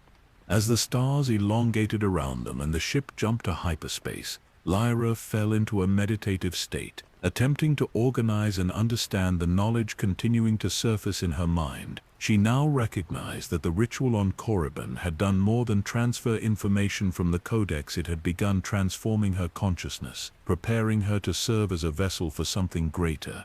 The question remained whether this transformation was leading toward enlightenment or corruption, and whether she retained enough of her original self to determine the difference. As Korriban grew closer, LOTR Voss faced not only external enemies, but the growing possibility that the greatest threat lay within her own transforming mind. Korriban's blood-red surface filled the viewport as the Horizon Seeker dropped out of hyperspace at the edge of the system. The ancient Sith homeworld hung against the blackness of space like a malevolent eye, its scarred landscape radiating dark-side energy perceptible even at this distance.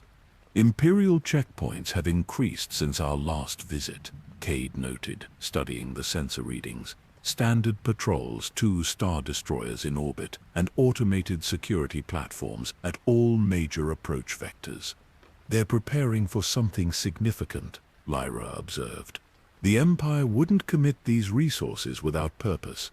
Cade piloted the ship toward the far side of Korriban's larger moon, using its mass to shield them from immediate detection. "We need a plan that doesn't involve flying directly into their security net. Any suggestions?"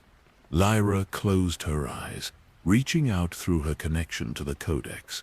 Though now physically separated from the artifact, the link remained, allowing her to sense its location and, more disturbingly, the energies gathering around it.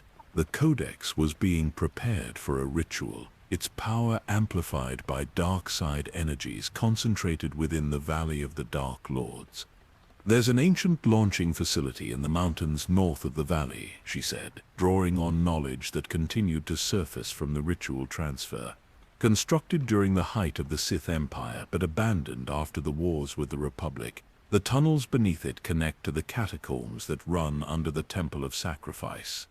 "You're suggesting we land at an abandoned facility and infiltrate through tunnels that probably haven't been traversed in centuries?" Cade asked skeptically. "The tunnels were designed to remain accessible, emergency evacuation routes for Sith Lords in case of attack. They've likely been forgotten by the modern Empire, as they don't appear in standard archaeological surveys." Cade studied her for a moment, clearly weighing the risks against alternatives. "And you know this how?" "Another vision. Transferred knowledge from the Codex," Lyra explained. "The entity bound to it existed during that period of Sith history, observed the construction. The memories are fragmented but specific regarding pathways and access points." Despite his obvious reservations, Cade adjusted their course toward the northern mountains. The Horizon Seeker skimmed low across Korriban's surface, sensors recalibrated to minimize their energy signature. They passed over desolate plains and ancient battlefields where the remnants of massive war machines still littered the landscape after millennia. The abandoned launch facility appeared as little more than a geological formation to casual observation, its structures having long ago collapsed or been reclaimed by the harsh environment. Only as they approached did the remnants of landing pads and control towers become distinguishable from the surrounding rock. "No active power signatures," Cade reported as they set down on what had once been a secondary landing platform. "But I'm detecting faint energy patterns beneath the surface. Something down there is still functioning after all this time." They donned environmental suits with integrated breath masks to protect against Korriban's toxic atmosphere. Cade armed himself with his blaster and several additional weapons from the ship's locker, while Lyra selected only a simple vibroblade. She felt strangely confident that conventional weapons would provide little protection against what awaited them. The facility entrance had collapsed, but Lyra led them unerringly to a maintenance shaft concealed within what appeared to be a natural rock formation. Ancient Sith glyphs marked the sealed door, warnings and protective symbols that had lost their power over centuries of neglect. "These tunnels were reserved for the highest-ranking Sith," Lyra explained, as they prepared to descend. "Designed for evacuation but also for secret movement between important ritual sites. The symbols warn that only those with proper authorization may enter upon pain of death." "Reassuring," Cade remarked dryly. "Any actual defenses still active?" "Unlikely after so many millennia. Most Sith security systems required periodic renewal of Force energies to maintain effectiveness." Lyra placed her palm against the central glyph, and to their surprise, it illuminated with a faint crimson glow. The door slid open with a scrape of metal against stone, revealing a vertical shaft descending into darkness. "The recognition systems are responding to me," Lyra said, troubled by the implication.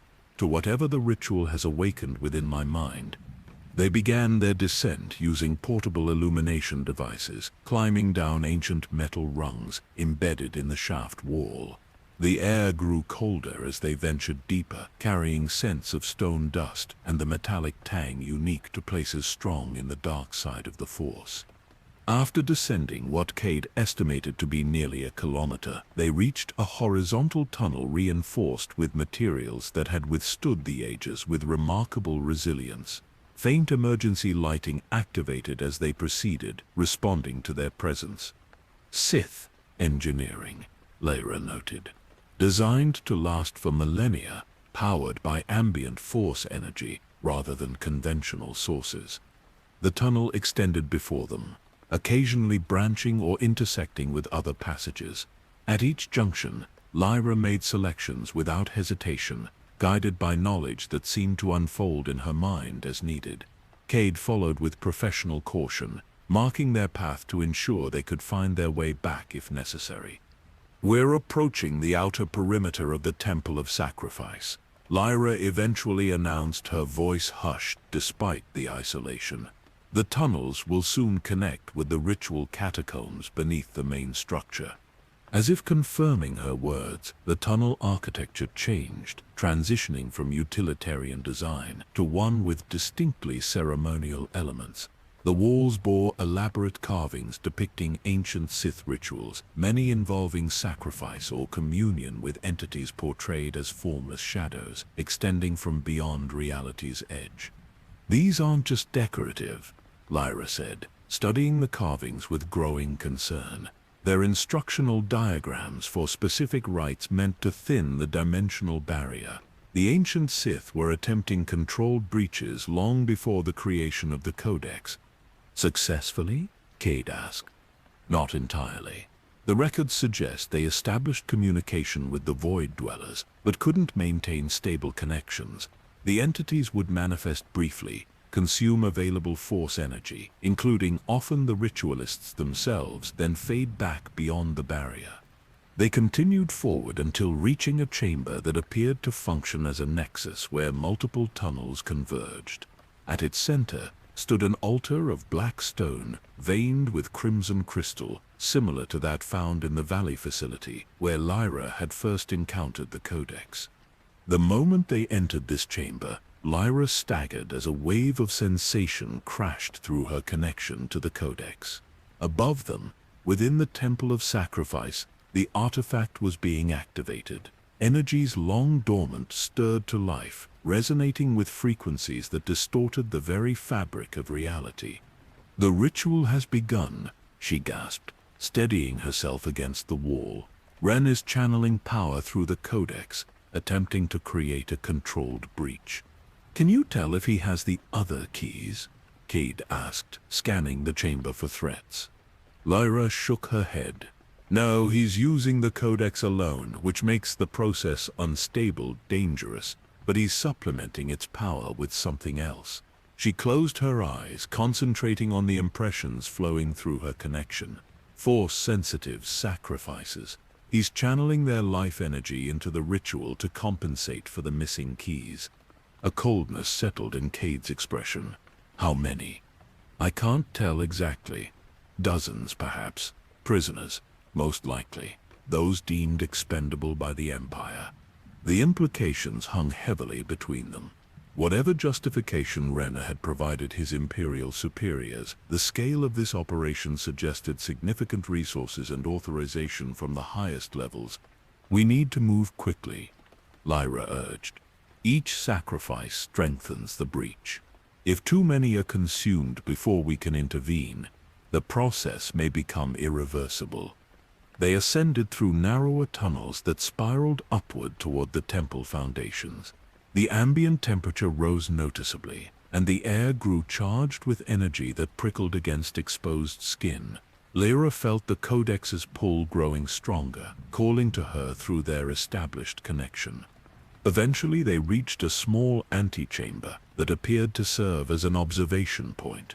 One wall consisted of transparent crystal that overlooked a vast ritual space below. Through this ancient viewing window, they witnessed the full horror of what Ren had orchestrated. The main chamber of the Temple of Sacrifice had been modified with modern Imperial technology integrated into the ancient Sith architecture. Containment fields formed concentric circles around a central platform where the Sith Codex rested upon an obsidian pedestal. Surrounding this, arranged in precise geometric patterns, stood transparent cells containing individuals in various states of physical distress, prisoners being systematically drained of life energy to fuel the ritual. Standing upon the central platform, Thalius Ren had discarded his Imperial uniform for ceremonial Sith robes.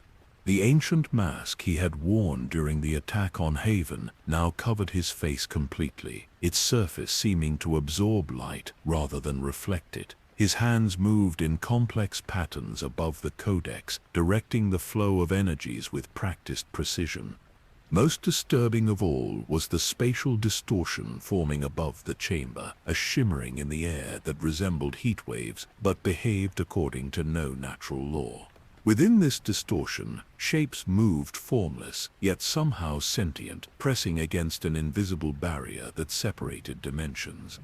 "The Void Dwellers," Lyra whispered. "They're responding to the breach, gathering to feed." "How do we stop this?" Cade asked, his usual pragmatism tinged with genuine horror at the scene below. Before Lyra could respond, a new sensation overwhelmed her consciousness. The entity bound to the codex reached out across their connection, no longer disguising its nature or intentions. Images flooded her mind, the true history of the three keys and the beings they were designed to contain.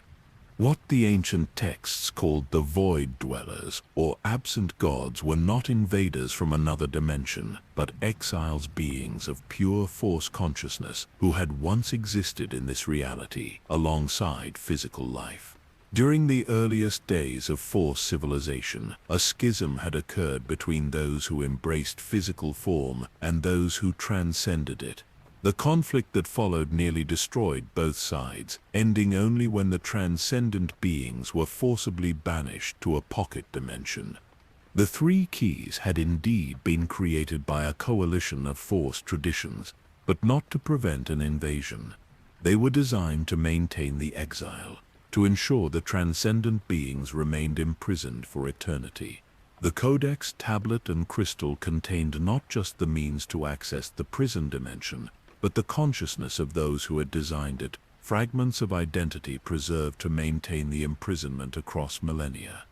Most shocking of all, Lyra realized that the entity communicating with her was not a servant of the Void Dwellers, but one of their ancient jailers, a fragmented consciousness that had watched through countless centuries as knowledge of the true history faded into myth and legend.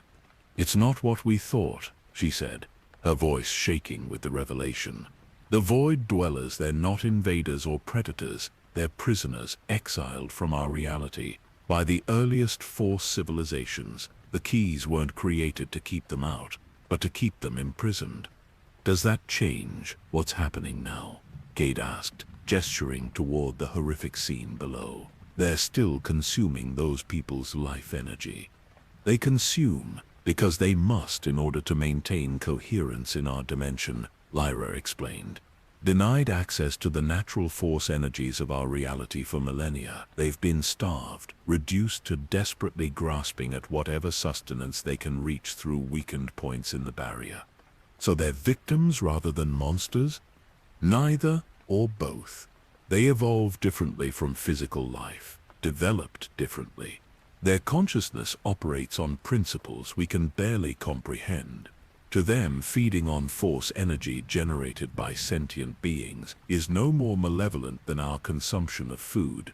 Cade considered this, his expression troubled but focused on immediate practicalities. Regardless of their nature or history, that ritual down there is killing people and threatens to unleash entities powerful enough to concern ancient force users. How do we stop it? Another revelation surfaced in Lyra's mind, provided by the consciousness within the Codex. The keys weren't just designed to maintain the prison, they were also created as a means of communication, a bridge between physical and transcendent states of being.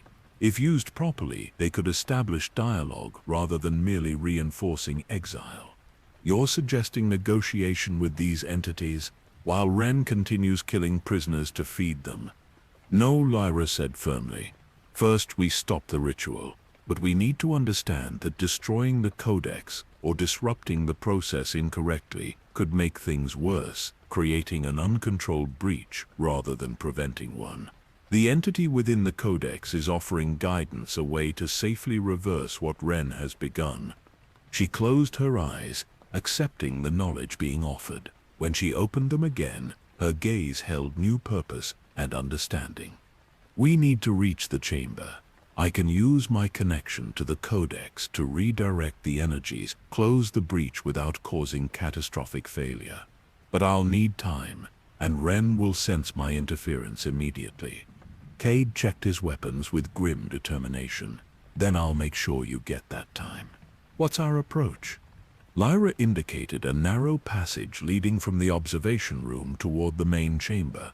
This route will bring us out behind the control stations where Imperial technicians are monitoring the containment fields. If we can disable those fields, the disruption should create enough chaos to mask my approach to the central platform. As they prepared to make their move, Lyra felt a final communication from the Codex entity, a warning that carried profound implications. The ritual Ren performed was not simply his own design, or even that of his Void Dweller masters. It followed specifically Imperial modifications based on research into ancient Force techniques reconfigured for modern application. Someone within the highest echelons of the Empire had provided the knowledge required, someone with access to Sith secrets predating even the Rule of Two. The conspiracy extended far beyond a corrupted Inquisitor and his cult followers. The Emperor himself might be aware of these entities and seeking to harness their power for his own unfathomable purposes. With this disturbing realization weighing upon them, Lyra and Cade began their approach toward the ritual chamber, where the fate of not just those present but potentially the entire balance between dimensions hung in precarious balance. The approach to the ritual chamber required patience and precision. Lyra and Cade moved silently through the narrow maintenance passage, pausing at intervals to avoid detection by Imperial security systems. The ambient energy grew more intense with each step forward, dark side power concentrated by both the ancient temple architecture and Ren's ongoing ritual. For Lyra, the experience was increasingly disorienting. Her connection to the Codex created a dual awareness, the physical space through which they moved overlaid with perceptions of energy patterns and dimensional fluctuations invisible to normal senses. Through this expanded consciousness, she witnessed the gradual thinning of reality's fabric as Ren's ritual continued to weaken the barriers between dimensions. The passage ends at a maintenance hatch behind the primary power regulation systems, she whispered to Cade. 2 technicians monitoring the equipment, 4 Imperial guards stationed at the perimeter. Cade raised an eyebrow. You can see that without looking. I can sense them through their interaction with the energy fields. The ritual creates distortions in the Force that ripple outward, reflecting off living consciousness. They reached the hatch, a simple metal panel secured from within. Cade produced a compact tool from his belt and began working on the locking mechanism, while Lyra maintained her awareness of movement within the chamber. Ren has accelerated the process, she reported, concern evident in her voice. The dimensional breach is widening faster than anticipated. He's growing desperate, pushing beyond safe parameters. Why the rush? Cade asked, continuing his work on the lock. He senses us, not our specific location, but our presence on Korriban. The entity bound to the Codex is responding to my proximity, creating fluctuations in the ritual energies that he can detect. The lock disengaged with a soft click, and Cade slowly eased a hatch open, just enough to provide visual confirmation of Lyra's assessment. The 2 technicians were indeed positioned at control stations, their attention fixed on monitoring equipment. Imperial guards patrolled the perimeter with ritualized precision, while cultists in dark robes attended to the prisoners in containment cells. At the chamber's center, Ren continued his elaborate gestures above the Codex, which now pulsed with crimson light so intense it cast the entire chamber in bloody illumination. Above him, the spatial distortion had grown more pronounced, forming what appeared to be a slowly rotating vortex within which shadowy forms moved with increasing agitation. We need a distraction, Cade murmured, surveying the scene. Something to draw attention away from the central platform. Before they could formulate a plan, the decision was made for them. One of the prisoners, a female Togruta, whose containment cell had been positioned near the chamber's eastern wall, suddenly convulsed, her body arching as dark side energy visibly coursed through her. Instead of being drained by this process as the other prisoners had been, she seemed to absorb the power, her form momentarily glowing with unnatural vitality. With a scream that transcended physical sound and reverberated through the force itself, the Togruta shattered her containment field. The explosion of energy cascaded through adjacent systems, overloading the power regulation grid and plunging sections of the chamber into momentary darkness. "Now," Lyra urged, pushing the hatch fully open as alarms blared and emergency systems activated. They emerged into chaos. The freed Togruta was unleashing force lightning against the nearest cultists, her movements suggesting formal Jedi training corrupted by dark side influence. Imperial guards converged on her position while technicians frantically worked to restore primary systems. Using the confusion to their advantage, Lyra and Cade moved along the chamber's perimeter, keeping to shadows cast by massive support columns. Ren appeared oblivious to the disruption, his concentration fixed entirely on maintaining the ritual despite the fluctuating power levels. "The prisoner," Lyra whispered as they advanced. "She's force-sensitive, trained by the Jedi Order, but corrupted through extended exposure to dark side energies. Ren miscalculated in using her for the ritual. Can she help us?" "Not intentionally. She's beyond rational thought, consumed by rage and pain. But her disruption provides opportunity." They separated according to Plan Cade, moving toward the primary control station that regulated the containment fields, while Lyra circled toward the central platform. The Codex's pull grew stronger with each step, its consciousness reaching for hers with increasing urgency. Through their connection, the entity conveyed critical information about the ritual Ren performed. It was an ancient working known as the Communion of Spheres, designed to create temporary alignment between dimensions for purposes of communication. Ren had perverted its original purpose, transforming it into a means of tearing permanent breaches in the dimensional barrier. The key to interrupting the ritual lay in altering specific harmonic frequencies being generated by the Codex. Unlike physical sabotage, which might trigger catastrophic collapse of the dimensional barriers, this approach would allow for controlled closure of the breach already forming. Lyra reached the edge of the central platform, just as Cade initiated his part of the plan. A series of small explosives detonated near the secondary power couplings, triggering a cascade of system failures that released all remaining containment fields. Prisoners stumbled from their cells, most too weakened to do more than collapse to the floor, but creating essential confusion. Ren finally broke concentration, his masked face turning toward the source of the disruption. Through her enhanced perception, Lyra witnessed something disturbing: two consciousnesses occupying the same physical form, battling for control. The Imperial Inquisitor's original personality still existed, submerged beneath the dominant influence of whatever Void Dweller entity had claimed him as vessel. Taking advantage of his momentary distraction, Lyra leapt onto the platform and placed her hands on the Codex. The connection between them surged to full strength, overwhelming her physical senses as information flowed between them at extraordinary speed. The Codex revealed its complete history, a device created by ancient Sith philosophers who sought to understand the nature of consciousness itself. They had discovered the exiled beings and recognized in them not gods or monsters, but potential teachers, entities who had transcended physical form and might share wisdom about the Force unavailable to embodied minds. The early communion had been productive, a genuine exchange of knowledge between radically different forms of consciousness. But over generations, the relationship degraded as later Sith sought to exploit rather than learn, to command rather than communicate. The Void Dwellers, already embittered by their ancient exile, responded with increasing hostility. What had begun as philosophical exchange devolved into attempted domination from both sides, the Sith seeking to harness transcendent power, the Void Dwellers seeking vessels through which they might re-enter physical reality permanently. The result was corruption and suffering that spanned millennia. Ren recovered from his confusion and turned toward Lyra, recognition evident in his posture, despite the mask concealing his features.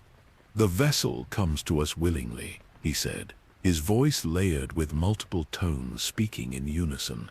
"We sensed your awakening, your connection to our key. You are meant to join us, to help complete what was begun ages ago." "You've misinterpreted the purpose of the keys," Lyra replied, maintaining contact with the Codex as she spoke.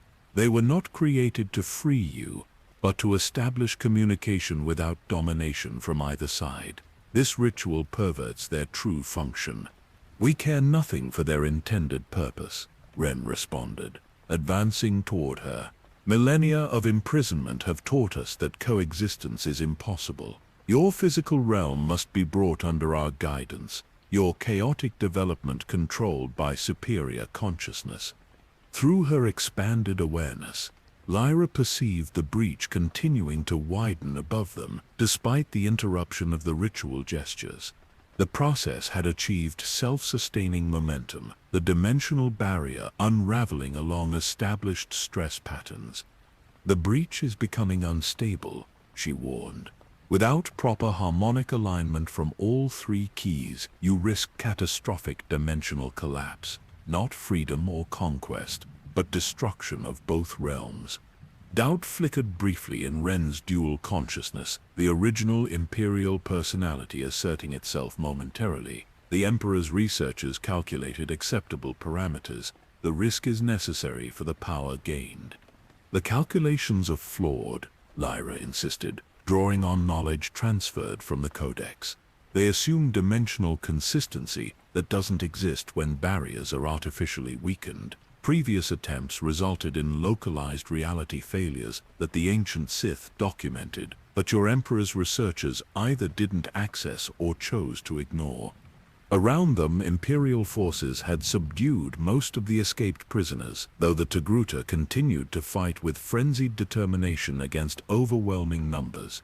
Cade remained near the control stations, having secured access to critical systems but awaiting Lyra's signal before taking further action.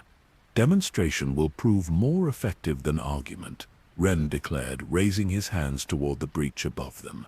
The dimensional distortion pulsed with sudden intensity, and a tendril of shadow extended downward, reaching toward Ren's upraised hands. When it made contact, his body convulsed as vastly greater consciousness attempted to pour itself into the limited vessel of his physical form.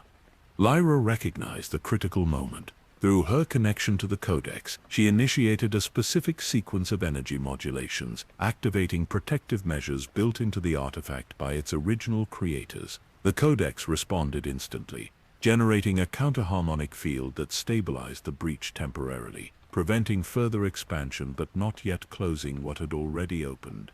Ren staggered, the entity attempting to manifest through him meeting unexpected resistance. "What have you done?" he demanded, voice distorting as the dual consciousness fragmented further. "Activated the Codex's primary function," Lyra explained, maintaining concentration on the energy flows. "It was designed as both bridge and barrier, a means of communication that prevents full manifestation in either direction. The ancient Sith understood that direct embodiment of transcendent consciousness would destroy the vessel. Through their shared connection, the Codex entity urged her to complete the stabilization process.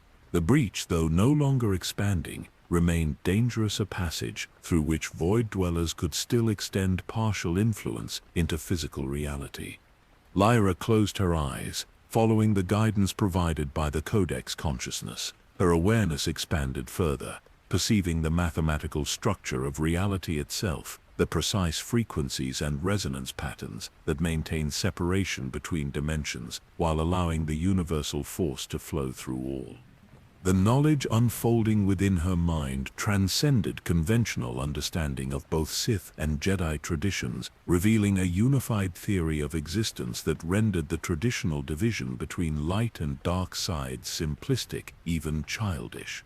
The Force existed as a unified field with infinite expressions, the conflict between traditions merely reflecting limited perspectives on a far greater whole. As this wisdom crystallized in her consciousness, Lyra found herself able to manipulate the energy flows with increasing precision. The Codex responded to her direction, its power harmonizing with her intent to gradually close the dimensional breach.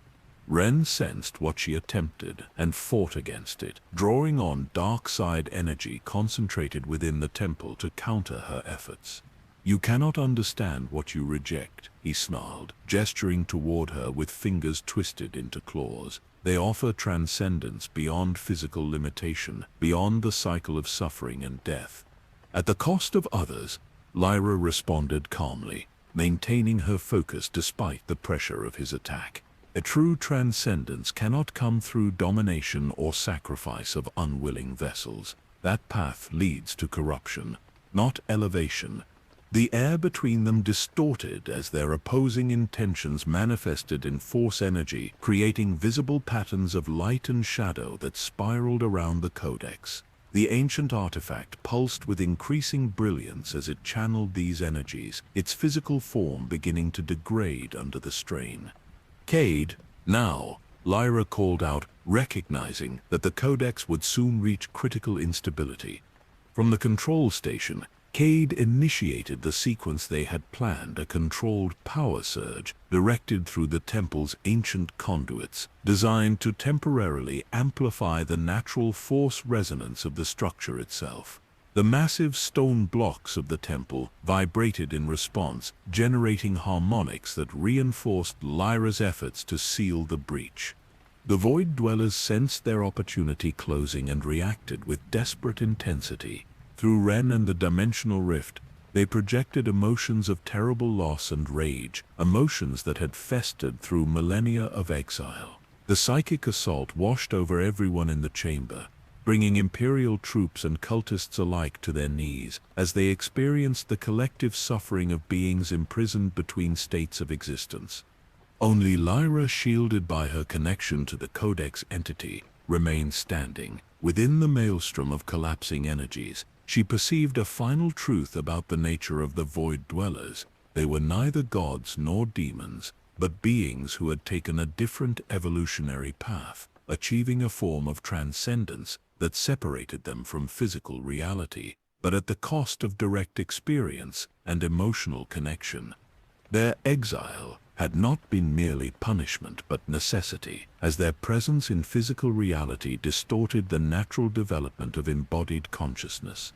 Yet complete separation had led to mutual misunderstanding and suffering. The keys had been created not just as tools of containment, but as potential bridges for eventual reconciliation once both sides had achieved sufficient wisdom.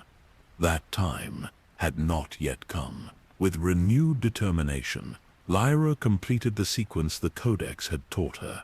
The breach began to close, dimensional energies retracting toward their native realm. Ren screamed as the entity partially manifested through him was forced to withdraw, leaving his consciousness fragmented and his body collapsing to the platform. The Codex gave one final pulse of brilliant light, then went dark as the breach sealed completely. In the sudden silence that followed, Lyra sensed the profound exhaustion of the consciousness bound to the artifact. It had expended nearly all its remaining energy to guide her through the closure process. The wisdom gathered through this ordeal had come at tremendous cost. Yet as Imperial forces regrouped and began advancing toward the central platform, Lyra knew that this was merely the beginning of a greater journey, one that would require all three keys to complete. In the aftermath of the breach closure, the Temple of Sacrifice descended into chaos. Imperial forces, recovering from the psychic assault, began securing the chamber under the direction of officers whose confusion was evident in their contradictory orders. The failure of Ren's ritual had clearly not been part of their contingency planning. Cade moved swiftly through the confusion, reaching Lyra on the central platform where she stood beside the now dormant Codex and Ren's collapsed form. "We need to move," he urged, blaster ready, as he surveyed the regrouping Imperials. "This momentary disorder won't last long." Lyra nodded, though her attention remained partially focused on the codex. Through their connection, she sensed the entity's consciousness fading, its energy nearly depleted by the effort of closing the breach. Crucial knowledge remained untransferred, including the locations of the other two keys and the proper method of alignment.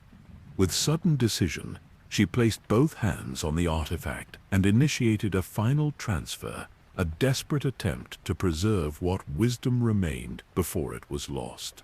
The process was far more difficult without the ritual context of their first communion, requiring intense concentration and causing visible strain. "Lyra, there's no time," Cade insisted, gripping her shoulder. "Imperial reinforcements are already responding to the alert." Almost finished, she managed through gritted teeth, maintaining contact for several more seconds before finally breaking the connection. When she looked up, her eyes held both new knowledge and deep sorrow. "It's done. The consciousness within the codex has passed entirely into my mind. The artifact is now just an object empty of its guiding presence." As if to confirm her words, the codex's physical form began to degrade, microscopic fractures spreading across its ancient binding. Within moments, it would be reduced to components indistinguishable from common materials, its sophisticated dimensional engineering collapsing without the consciousness that had maintained it. "Then we leave it," Cade said pragmatically. "Our exit route is still clear for the moment." Lyra hesitated, looking down at Ren. The Inquisitor still lived, though his mind had been shattered by the forced withdrawal of the Void-Dweller consciousness that had partially merged with his own. Imperial medics were approaching, their attention divided between their fallen leader and the intruders who had caused the disruption. "We can't leave him for the Empire to recover," she said. "The knowledge he possesses about the Void-Dwellers, distorted though it may be, remains dangerous." Cade raised his blaster, aiming at Ren's head with clear intent, a simple solution. "No," Lyra countered, placing her hand over the weapon. "Death would only complete what the Void-Dwellers began. The consciousness partially merged with his own would be freed from physical constraints, potentially finding another vessel. There's another way." Before Cade could respond, Lyra knelt beside Ren and placed her fingertips on his temples. Drawing on knowledge newly transferred from the Codex, she initiated an ancient Sith technique designed not to kill but to sever force connections, a mercy originally developed for Sith whose communion with dark side entities had driven them to madness.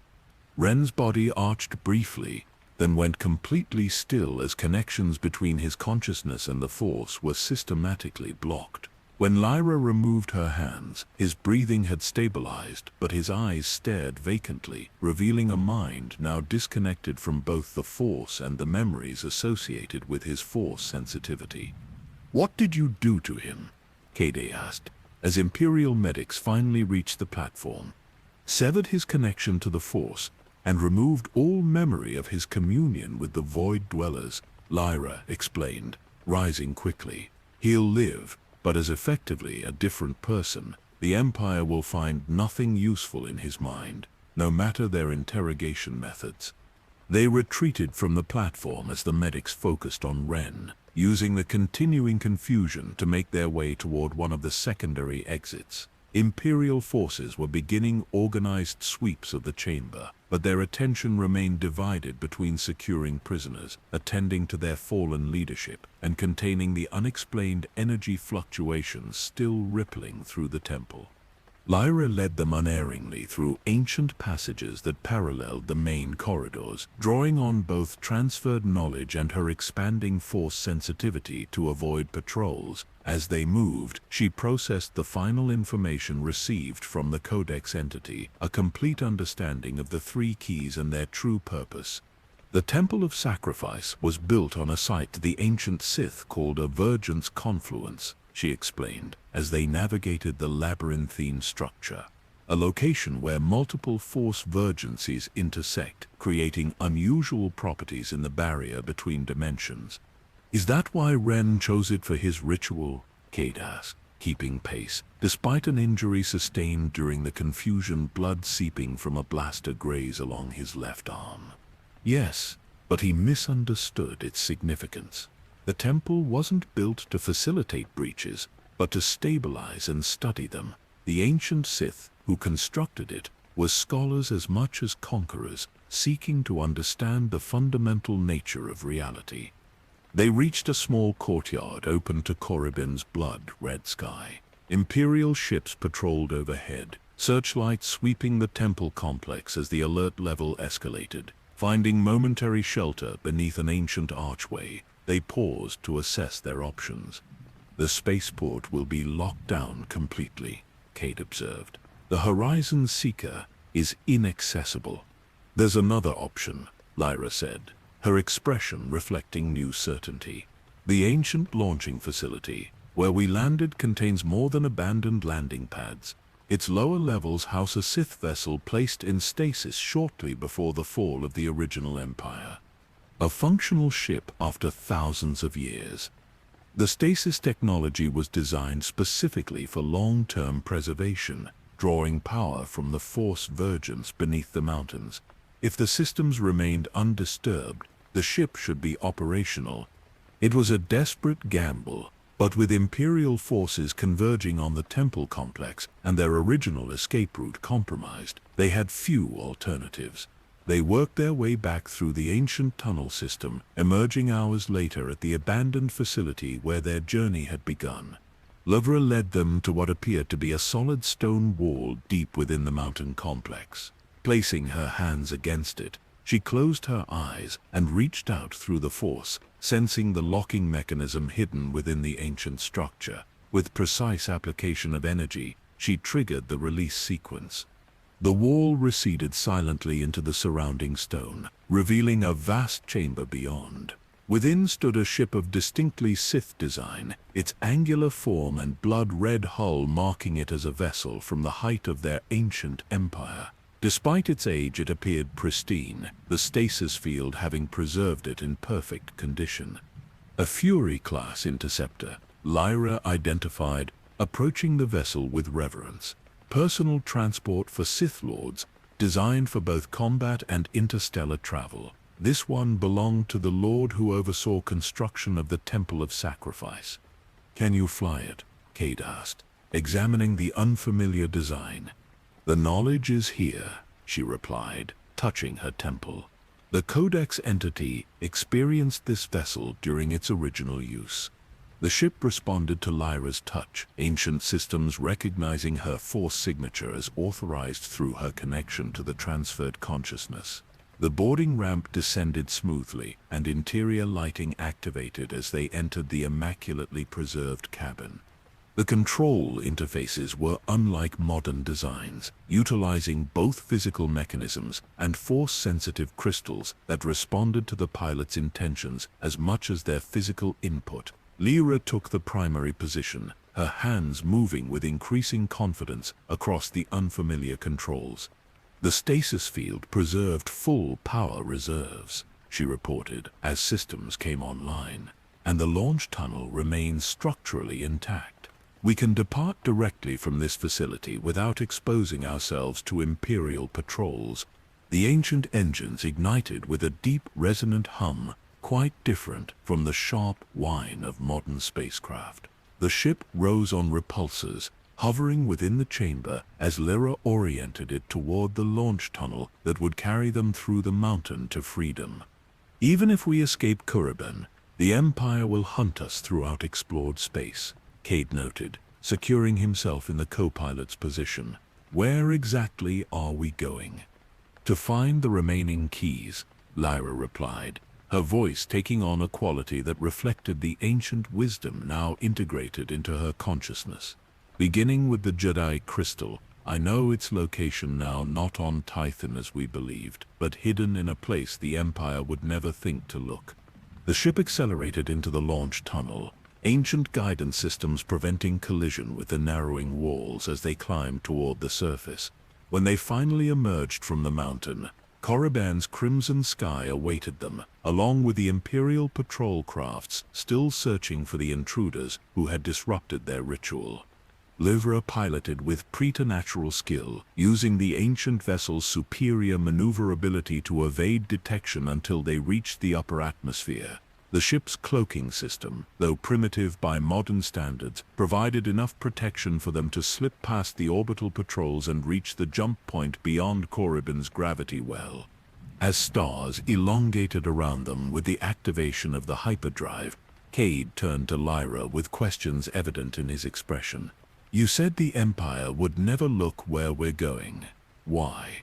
"Because we're traveling to Ilum," she answered, a sad smile touching her lips, or what remains of it.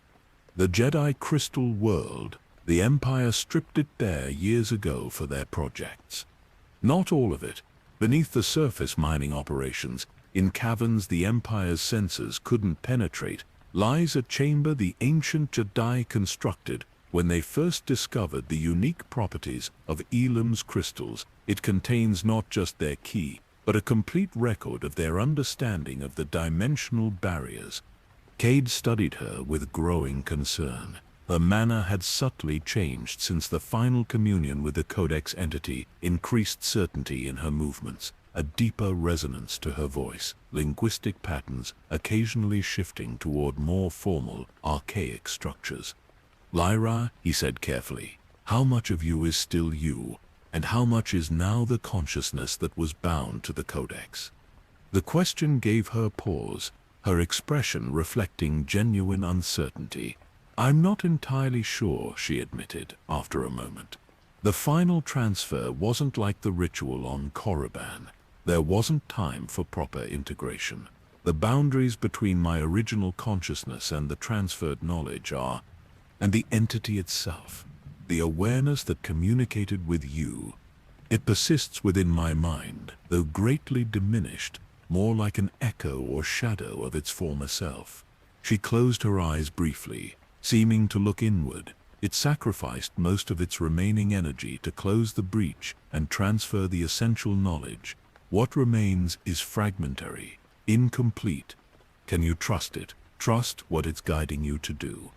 "I believe so," Lyra said, though uncertainty lingered in her voice. "Its purpose was always to preserve knowledge of the dimensional barriers and prevent misuse of the keys. That much remains clear, even as other aspects fade." The ship continued through hyperspace, its ancient systems functioning with surprising efficiency despite millennia of stasis. As Korriban fell further behind them, Lyra shared what she had learned during the final transfer, the truth that had been partially concealed even in their earlier communications. "What we've been calling the Void Dwellers or Absent Gods were once part of our reality," she explained. "During the earliest days of Force civilization, before even the Jedi Order formalized, beings existed who explored different aspects of Force consciousness. Some focused on mastery of the physical world, while others sought transcendence beyond material form. Those who achieved transcendence discovered they could exist as pure consciousness within the Force itself, no longer bound by physical limitations. But this transformation came with unexpected consequences. They found themselves increasingly disconnected from material existence, unable to fully interact with or even comprehend physical life. Meanwhile, those who remained in physical form grew to fear these transcendent beings, whose motivation and nature they could no longer understand. Conflict arose not from malevolence on either side, but from fundamental incompatibility between modes of existence. The conflict escalated until the physical Force users created the three keys devices that generated a specialized energy field that forced the transcendent beings into a pocket dimension where they could not directly influence physical reality. It wasn't intended as eternal imprisonment, but as a temporary measure until understanding could be achieved. But understanding never came, Cade surmised. No. Over generations, knowledge of the transcendent being's true nature was lost, replaced by myths and legends that portrayed them as gods or demons. The keys designed for eventual reconciliation became mere tools of containment, their full purpose forgotten. And now? Cade asked. What happens if we gather all 3 keys? Lyra's expression grew solemn. That's where the real danger lies. The keys were designed to work in harmony, generating specific frequency patterns that maintain the dimensional barrier. But they also contain the knowledge required to reconfigure that barrier to permit communication without domination. Used correctly, they offer the possibility of establishing genuine dialogue with the transcendent beings, perhaps even finding a way for both forms of consciousness to coexist. But used incorrectly, as Ren attempted, they could shatter the barriers completely, allowing uncontrolled manifestation that would devastate both realms. The Empire clearly believes it can control these entities, Cade denoted, harness their power for its own purposes. A fundamental misunderstanding, born of the Sith tradition's emphasis on domination rather than communion.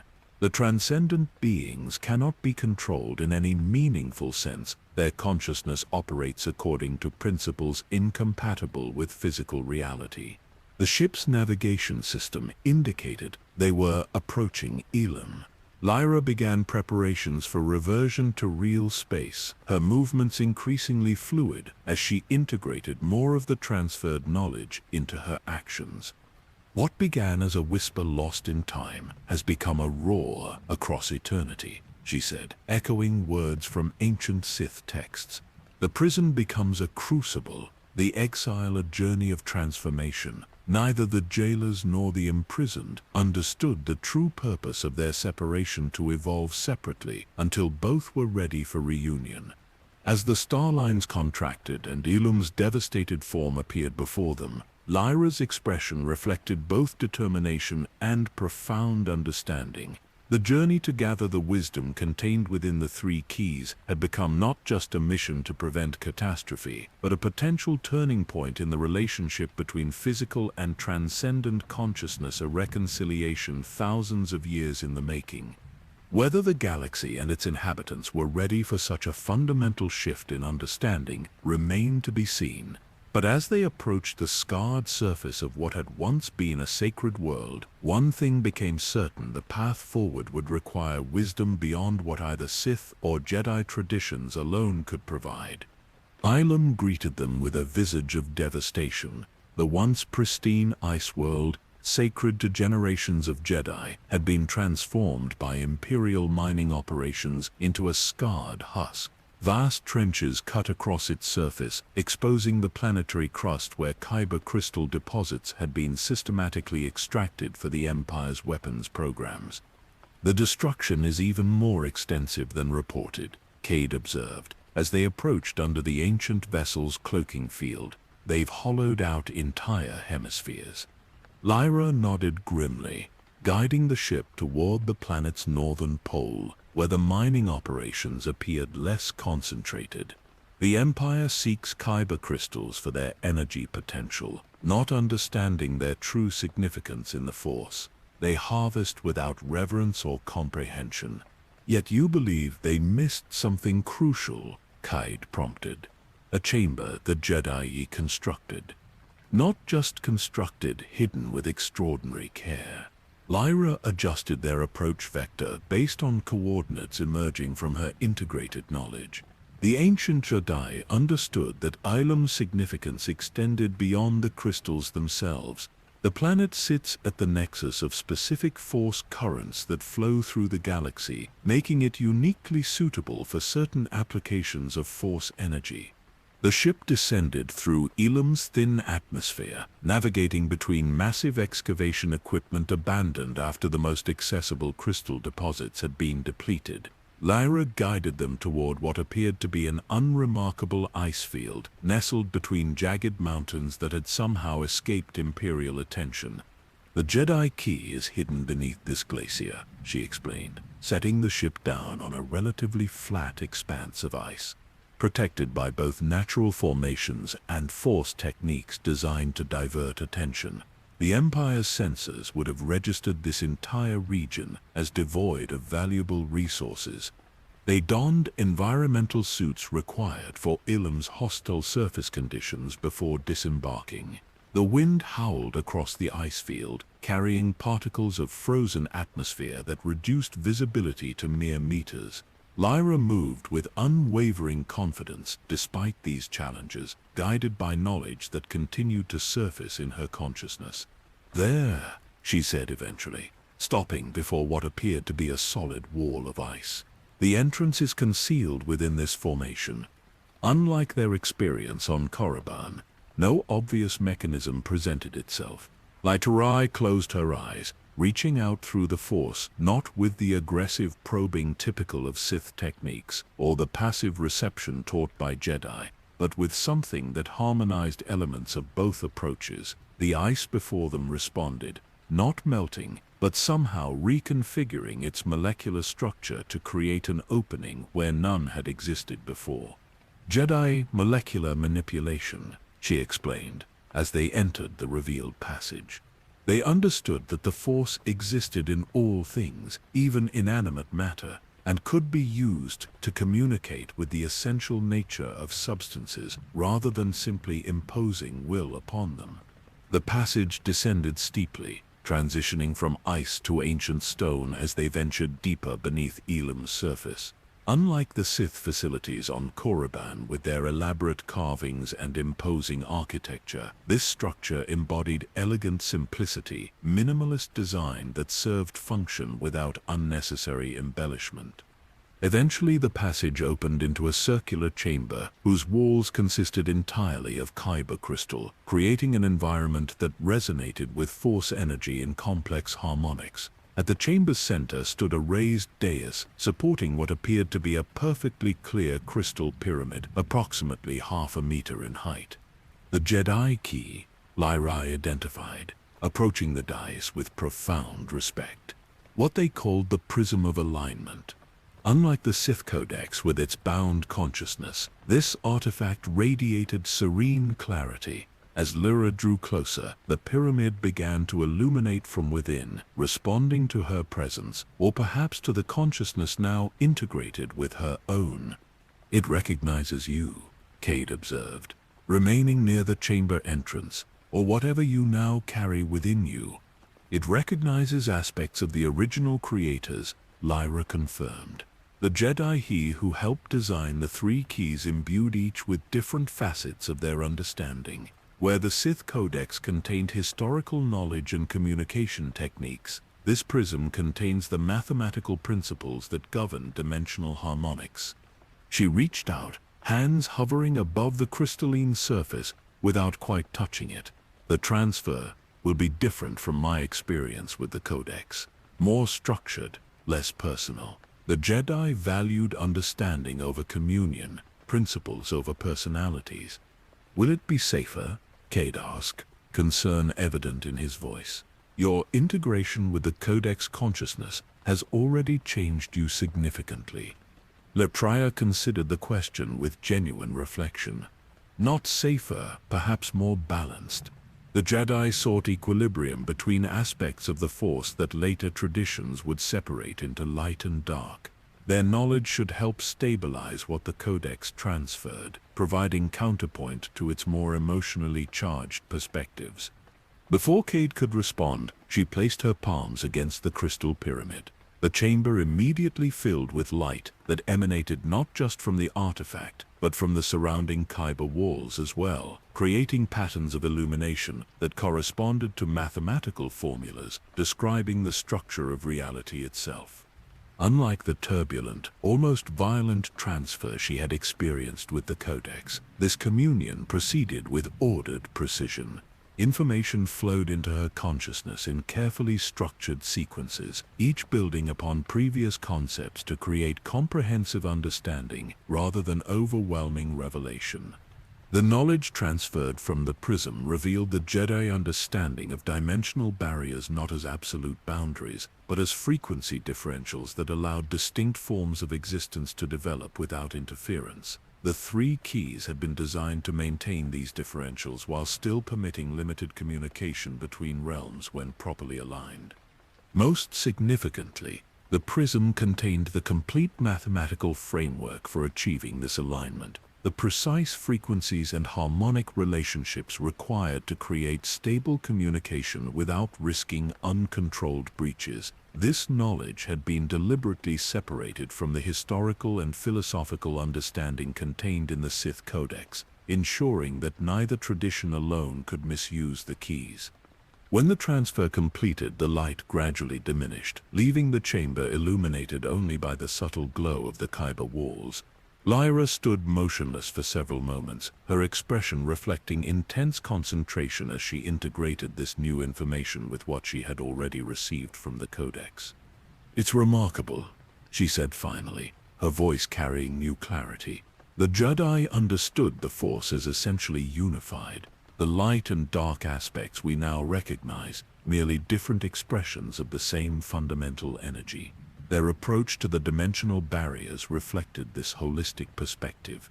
And the transcendent beings, the Void Dwellers, Cade asked, how did they view them? As neither benevolent nor malevolent, but simply evolving along a different path. The Jedi recognized that physical existence imposes limitations that shape consciousness in specific ways. When beings transcend those limitations, their perspective inevitably changes in ways difficult for embodied minds to comprehend." Lyra turned from the dais, the crystalline pyramid now dormant once more. The Jedi intended the keys to facilitate eventual reconciliation, but only when both forms of consciousness had evolved sufficiently to communicate without domination. They built safeguards into the system, ensuring that premature attempts at reunion would fail. "Like what happened with Ren's ritual," Cade observed. "Exactly. Without all three keys working in harmonic alignment, any attempt to bridge dimensions results in unstable breaches that ultimately collapse." She gestured to the now quiescent pyramid. "We should take this with us. Unlike the Codex, the prism's physical form remains integral to its function. The knowledge alone is insufficient." "And the third key, the Night Sister tablet?" "Its location is now clear to me," Lyra replied, carefully lifting the crystal pyramid from its resting place. When the three traditions separated the keys for safekeeping, the Night Sisters chose to hide theirs in plain sight, disguising it as a simple historical artifact among many others. It currently resides in an imperial museum on Coruscant, catalogued as a primitive Dathomirian religious object of no particular significance. Cady laughed without humor.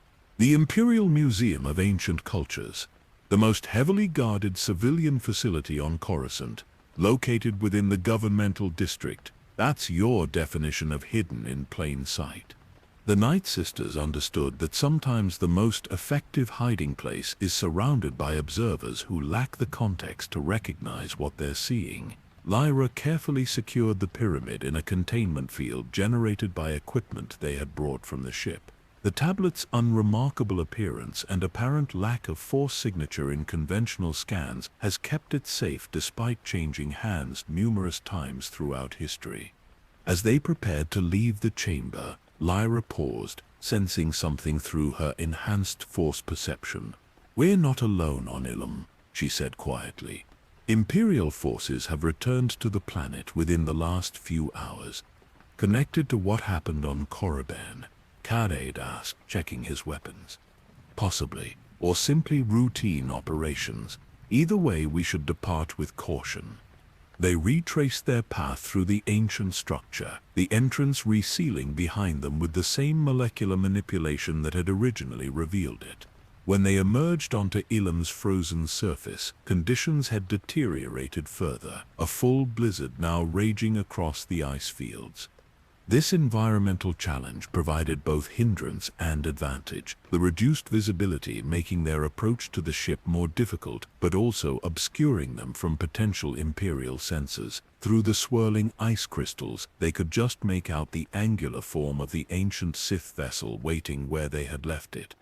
As they neared the ship, A sudden shift in the storm revealed the source of Laura's earlier concern. An Imperial shuttle had landed approximately half a kilometer away, and stormtroopers were systematically sweeping the area with specialized scanning equipment. "They're searching for force-sensitive artifacts," Lyra observed, monitoring their movements. Standard Imperial archaeological protocol following the discovery of significant finds elsewhere. "They don't know we're here specifically." "How long before those scanners pick up the prism?" Cade asked, calculating distances and options. "They won't, not directly. The Jedi designed it to appear inert to conventional scanning methods. But they might detect our ship. Despite its cloaking field, the technology is ancient by current standards." They reached the vessel without incident, the blizzard's intensity temporarily increasing to conceal their movements.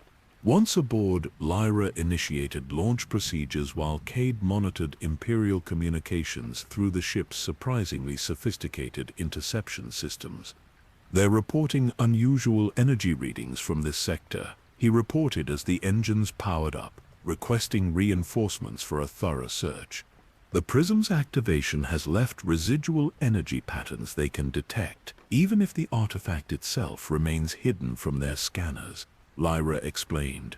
"We need to depart before they can establish a proper search perimeter." The ancient ship rose smoothly, despite the howling winds, its systems compensating with a precision that spoke to the advanced engineering of the original Sith Empire. Lyra guided them through the worst of the storm before accelerating toward the upper atmosphere, relying on the continuing weather disturbance to mask their departure. Imperial vessels appeared on the scan. As they reached the outer atmosphere, a light cruiser in standard orbit, launching additional search craft toward the surface in response to the ground team's reports. Lyra adjusted their vector to maintain maximum distance while still achieving escape velocity.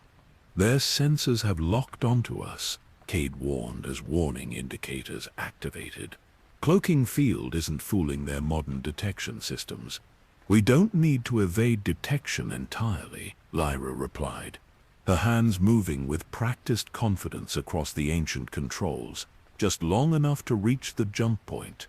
The Imperial cruiser launched pursuit craft, small, fast vessels designed for intercepting smugglers and other vessels attempting to flee Imperial jurisdiction. The ancient Sith ship, despite its age, responded with surprising maneuverability as Lyra pushed its systems to limits that should have been impossible after millennia in stasis. "The ship is force responsive," she explained, as they narrowly avoided a tractor beam lock. "It amplifies the pilot's connection to accelerate reactions and enhance performance beyond normal mechanical parameters." They broke free of Ilum's gravity, well, with Imperial pursuit closing rapidly. Calculations for the hyperspace jump appeared on the navigation console, displaying coordinates that Cade didn't recognize from standard galactic charts. "Where are we going?" he asked, as Lyra finalized the jump preparations. "Sanctuary," she replied. "A location known only to the original creators of the keys. A place where we can safely study the prism while planning our approach to recover the Night Sister tablet." The stars elongated around them as the hyperdrive engaged, carrying them away from Imperial pursuit into the relative safety of hyperspace.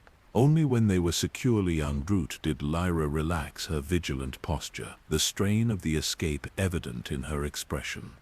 "The Empire's response was faster and more coordinated than expected," she observed.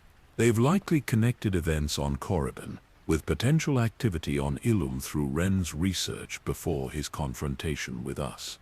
Which means they may also be aware of the tablet on Coruscant," Cade concluded. "Security around the Imperial Museum will be enhanced. Perhaps, though they may not yet recognize its significance, the knowledge of the three keys was deliberately obscured, with each tradition maintaining only partial understanding of the complete system."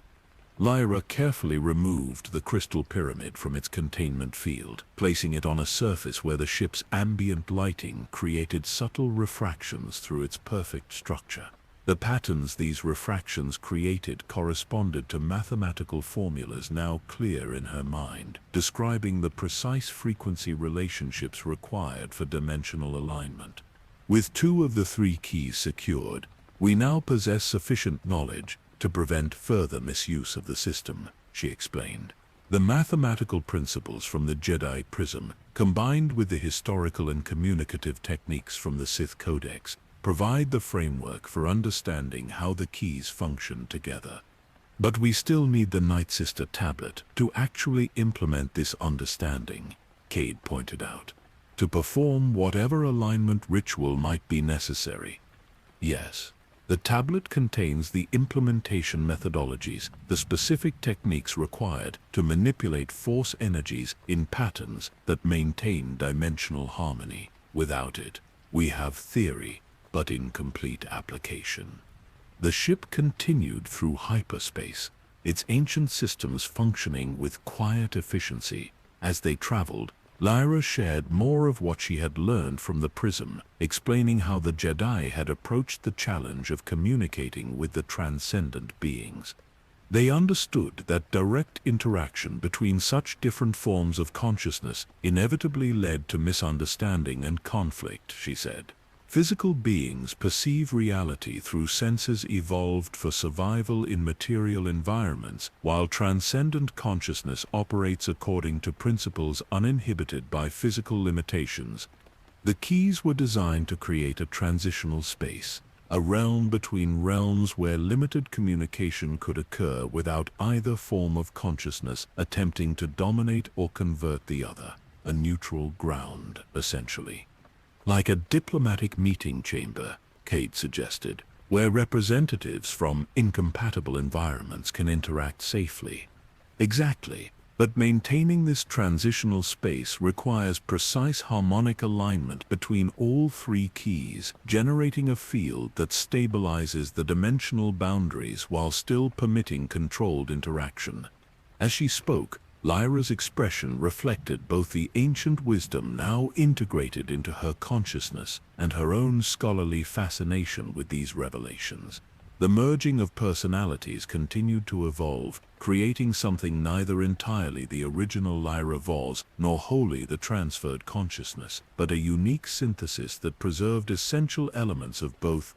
The Empire believes it can control the Void Dwellers, harness their power for its own purposes, she continued.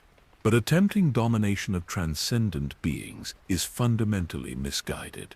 It's like trying to capture the concept of time itself, a category error that reflects profound misunderstanding of what these entities actually are. Then what should be done with this knowledge? Cade asked. If communication is possible but control isn't. Lyra contemplated the question, the pyramid's refractions casting patterns of light across her thoughtful features. The wisdom contained in the 3 keys suggests a path forward restoration of the original purpose, establishing controlled communication without domination from either side, learning from these entities without attempting to exploit them, understanding their perspective without being consumed by it. A balanced approach, Cade observed. Neither the Empire's desire for control nor Ren's cult's surrender to their influence. Balance was the foundation of Jedi philosophy, Lyra confirmed. Not light conquering dark or dark consuming light, but the recognition that both are essential aspects of a greater whole. Applied to our current situation, it means acknowledging both the potential benefits and dangers of contact with transcendent consciousness. The ship's navigation system indicated they were approaching the coordinates Lyra had entered. As they prepared for reversion to real space, she carefully secured the pyramid once more. "The sanctuary awaits," she said, her voice carrying both anticipation and reverence. A place where the original creators of the keys gathered to share their knowledge across traditional boundaries. There we can properly prepare for what comes next, recovering the final key and determining how best to restore balance to a system long disrupted by misunderstanding and fear. As the star lines contracted around them, revealing their destination, both Lyra and Cade recognized that they stood at a pivotal moment, not just in their own journey, but potentially in the relationship between different forms of consciousness throughout the galaxy. Whether this moment would lead to reconciliation or deeper conflict remained to be seen, but the path forward now lay clear before them, illuminated by ancient wisdom finally reunited after millennia of separation. The sanctuary revealed itself as they reverted to real space, a small planetoid orbiting a binary star system far from established hyperspace routes. Its surface appeared unremarkable at first glance, predominantly covered with dense forests and shallow seas, with no obvious signs of civilization visible from orbit. "It doesn't look like much," Cade observed, as they began their approach. "That was intentional," LOTR explained. "The founders wanted a location that would never attract attention from expansionist civilizations or resource hunters. They chose this world for its force properties rather than material value." As they descended through the atmosphere, subtle details emerged that belied the planetoid's apparent simplicity. The forests grew in patterns too regular to be entirely natural, with clearings positioned at precise mathematical intervals. The waterways followed courses that, when viewed from above, created symbols reminiscent of ancient force notations. The entire ecosystem was designed as a force nexus. Lyra continued, guiding the ship toward a particularly large clearing near the equator. Living beings and natural elements arranged to generate specific energy patterns that reinforce dimensional stability, a physical embodiment of the principles contained within the three keys. They landed in the clearing, where stone platforms emerged from the surrounding vegetation in concentric circles. These platforms bore markings from all three traditions: Sith glyphs, Jedi mathematical formulas, and Night Sister symbolic patterns, all integrated into a unified design that spoke of collaboration rather than conflict. As they disembarked, the environment welcomed them with perfect tranquility. The air carried scents of flowering plants and rich earth, while distant sounds of flowing water provided gentle acoustic harmony. Despite having been apparently abandoned for millennia, the sanctuary showed no signs of deterioration or decay. "The Force itself maintains this place," Lyra said, moving toward the central platform with the crystal pyramid carefully secured in a containment field. The founders established self-sustaining energy patterns that would continue long after they departed. At the center of the innermost circle stood three pedestals arranged in triangular formation, each designed for one of the keys. Lyra placed the Jedi pyramid on its corresponding pedestal, which illuminated with subtle blue energy in response. "Here the three keys were last united," she explained, gesturing to the empty pedestals that awaited the Sith Codex and Night Sister tablet. Before disagreements between the traditions led to their separation and the gradual corruption of their purpose. Cade surveyed the sanctuary with professional assessment, noting defensive positions and potential vulnerabilities despite the location's apparent isolation.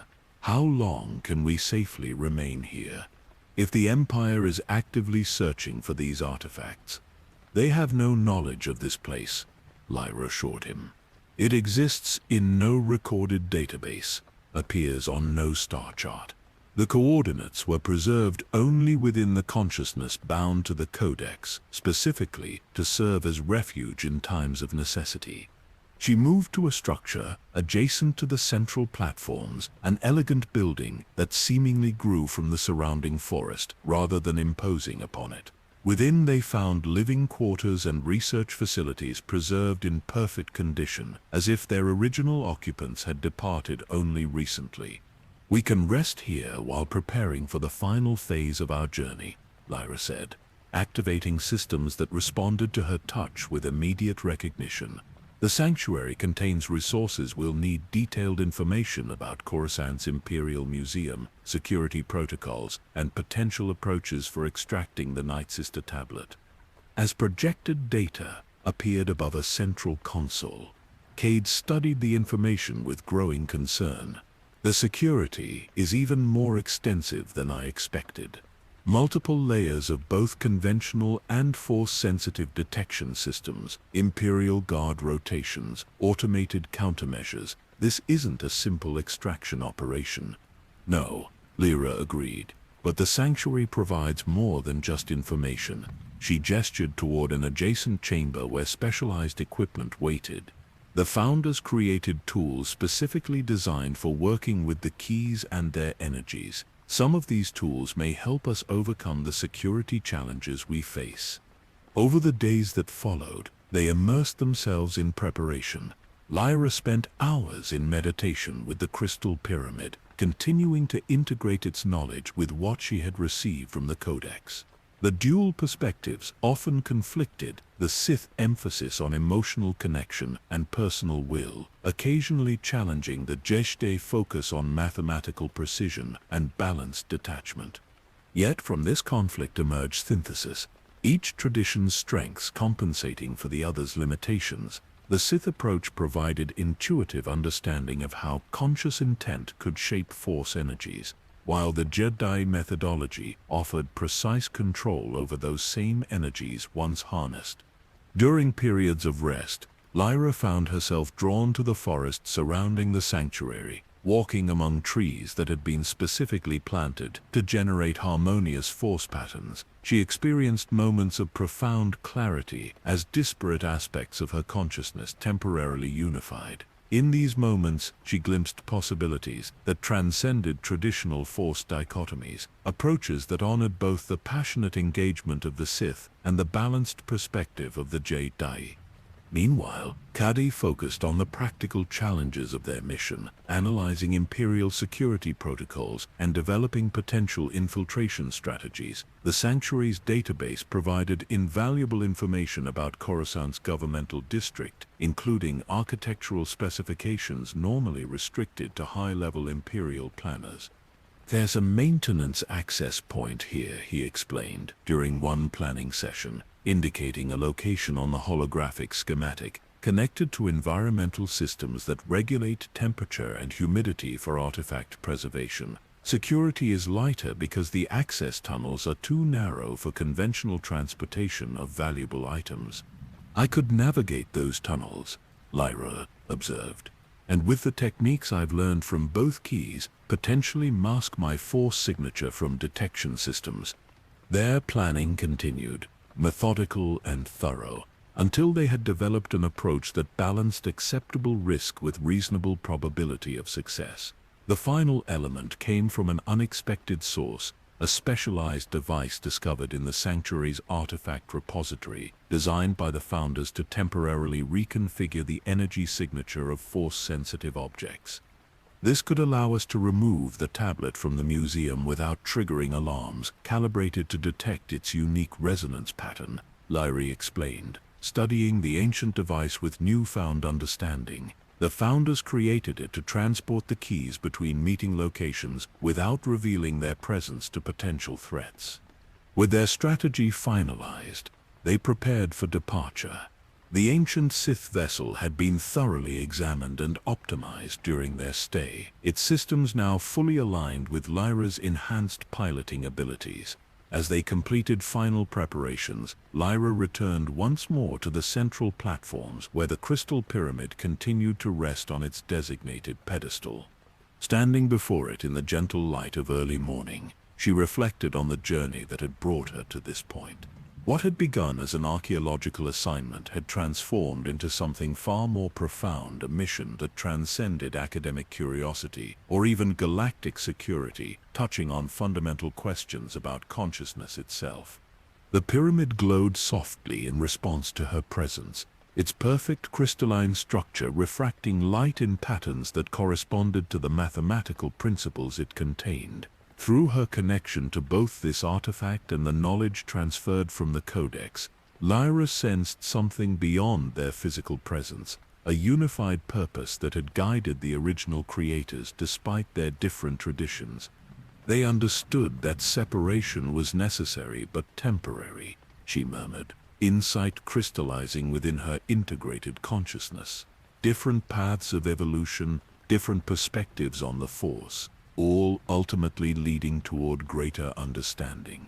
Not conversion or domination of one by another, but eventual synthesis of disparate wisdom. She carefully removed the pyramid from its pedestal, securing it once more for transport. As the glow faded from the ancient stone, Lyra experienced a moment of profound peace, an intuitive certainty that regardless of the challenges ahead, their path aligned with the deeper currents of the Force itself. When she returned to the ship, Cade had completed the launch preparations. "Ready?" he asked simply. Lyra nodded, her expression reflecting both determination and serenity. Coruscant awaits, and with it, the final key. The ancient vessel rose gracefully from the sanctuary clearing, accelerating through the atmosphere until stars once again surrounded them.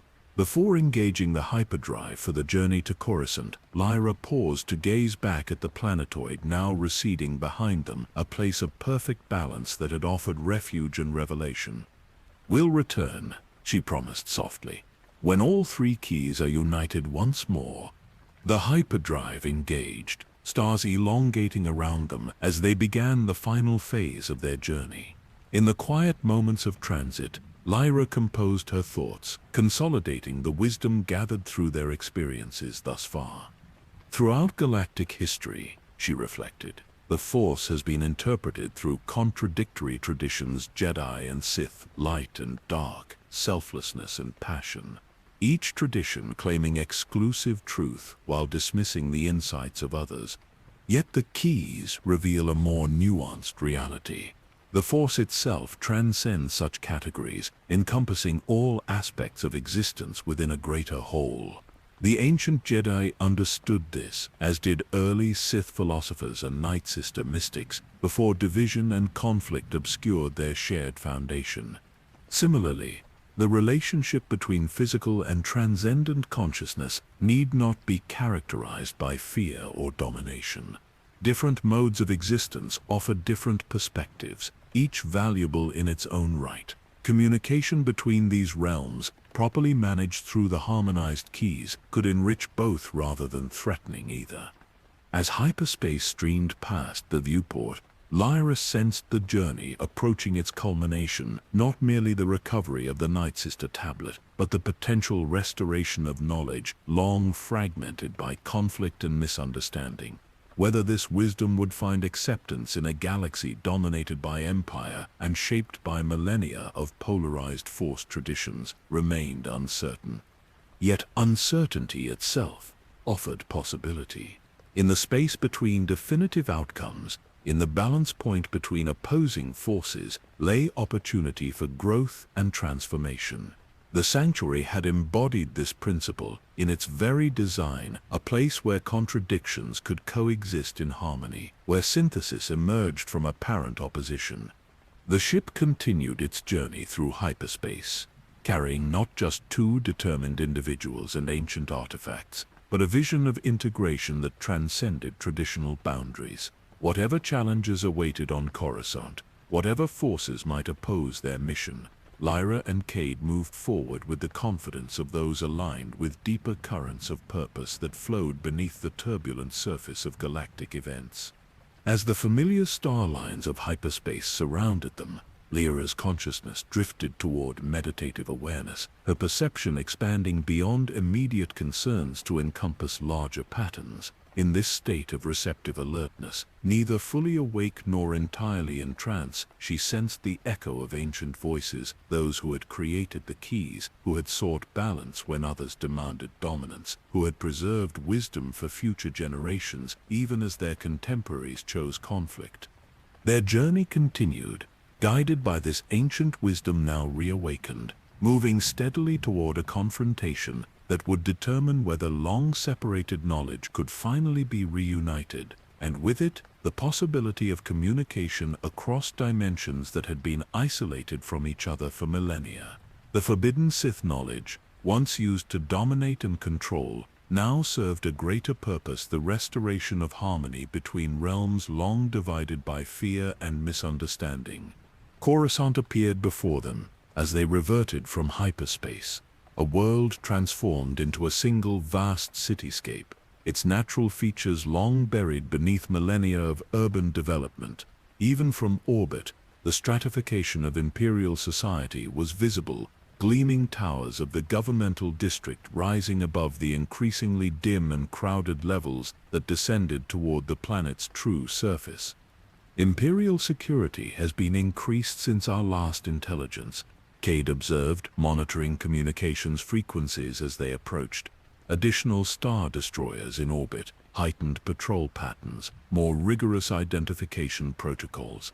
The events on Korriban and Elam have made the Emperor cautious, Lyra replied, guiding their vessel toward the designated approach vector. He senses a connection to the artifacts we seek, even if he doesn't fully understand their significance. They had decided against attempting to land directly in the governmental district, where security measures would immediately identify their ancient Sith vessel as unauthorized. Instead, they approached a commercial spaceport in a mid-level sector, using identification codes purchased through Cade's network of contacts, documents that identified them as antiquities dealers from the Outer Rim seeking Imperial certification for their collection. The Sith vessel remained in orbit, hidden within a camouflage field and programmed to respond to their recall signal. For planetary transport, they had acquired a small but unremarkable shuttle, deliberately chosen to avoid drawing attention. The Imperial Museum closes to the public in 6 hours, Cade noted as they passed through the spaceport's surprisingly cursory security screening. We should reach the maintenance access point shortly before then.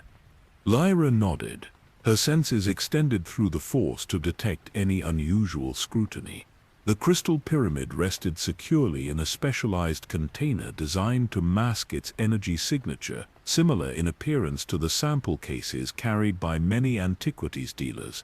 They boarded a public transport tube that would carry them toward the governmental district, joining the flow of beings who served the Empire's vast bureaucracy. Around them, conversations focused on mundane concerns, work assignments, entertainment options, rumors of resource allocations, the everyday preoccupations of those living under Imperial rule without awareness of the cosmic forces gathering around them. As they traveled, Lyra maintained a meditative awareness, balancing the knowledge transferred from both the Codex and Crystal Pyramid to help her perceive currents in the Force that might indicate danger. The techniques melded Sith sensitivity to emotional patterns with Jedi mathematical precision, allowing her to filter the overwhelming presence of billions of minds coexisting on the capital world. 2 levels ahead, she murmured to Cade as they approached their destination. Imperial agents boarding the transport, routine patrol, but they're scanning passengers more thoroughly than standard procedure would dictate. Cade nodded almost imperceptibly, shifting his posture to appear more fatigued, a common state for mid-level bureaucrats returning from administrative duties. Lyra adopted a similar demeanor, projecting an aura of mundane preoccupation that would discourage detailed inspection. The agents moved through the transport car methodically, occasionally stopping to verify identification or question passengers whose appearance or behavior triggered their suspicion. When they reached Lyra and Cade, one agent paused briefly, his gaze lingering on the container holding the crystal pyramid. Antiquities dealers, Lyra stated, before he could ask, presenting their documentation with practiced casualness. Seeking Imperial certification for export-grade artifacts, nothing of military or political significance.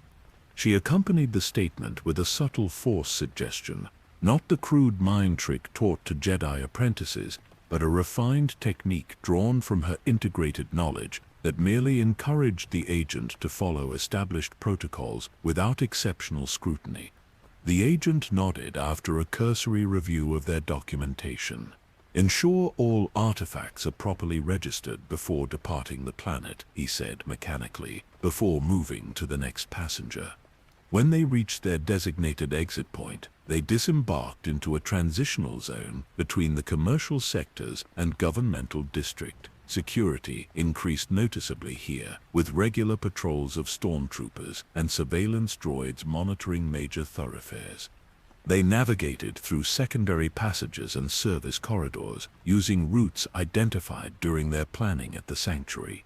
Lyra's enhanced force perception allowed them to time their movements between patrol cycles, avoiding direct confrontation while maintaining steady progress toward the museum complex. The maintenance access should be behind this utility station, Cade said, as they reached a nondescript corridor servicing environmental systems for several governmental buildings. The access point was secured with standard Imperial encryption, which Cade bypassed using techniques that suggested extensive experience with similar systems. Beyond lay narrow maintenance tunnels that regulated temperature and humidity throughout the museum complex, ensuring optimal preservation conditions for its vast collection. From here, I proceed alone, Lyra said, preparing to enter the confined space. The tunnels are too narrow for both of us, and you need to secure our exit route. Cade nodded, concern evident in his expression, despite his professional demeanor. The tablet is supposedly located in the Frontier Cultures Exhibition, Eastern Gallery, 3rd level. Our intelligence indicates minimal security around the Dathomirian displays specifically, as they are considered primitive artifacts of limited value. The Empire's arrogance serves our purpose, Lyra observed with a hint of irony. They possess one of the 3 keys to dimensional harmony, and categorize it as a primitive cultural relic. Lyra navigated the narrow passages with both physical and force-enhanced awareness. The environmental tunnels formed a complex 3-dimensional maze throughout the museum structure, occasionally widening at junction points or narrowing to accommodate specialized regulatory equipment. As she approached the Frontier Cultures exhibition, Lyra extended her awareness through the Force, searching for the distinctive energy signature that would identify the Night Sister tablet. Unlike the Codex or Crystal Pyramid, which projected their presence in ways she had learned to recognize, the tablet remained elusive, its energy seemingly dormant or concealed. The maintenance tunnel provided a viewing port into the exhibition space, allowing Lyra to observe without entering the gallery properly. The Dathomirian display occupied a modest corner, presenting artifacts from what the Empire considered a primitive culture of limited historical significance. Among these items, arranged with casual disregard for their true importance, rested a stone tablet covered in symbols that appeared decorative rather than functional to the uninitiated eye. Lyra recognized it immediately as the 3rd key, its apparently simplistic markings actually comprising complex metaphysical notations describing techniques for manipulating dimensional barriers. The Night Sisters had disguised profound wisdom as primitive superstition, ensuring it would be dismissed by those lacking the context to recognize its significance. With practiced movements, Lyra synchronized a specialized device with the tablet's unique energy pattern, then carefully lifted the artifact from its display pedestal. The device projected a perfect facsimile of the tablet's presence, while she secured the actual artifact in a specialized container.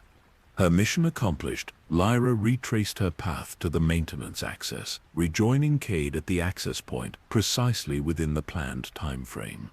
"You have it?" he asked, securing the access panel behind her.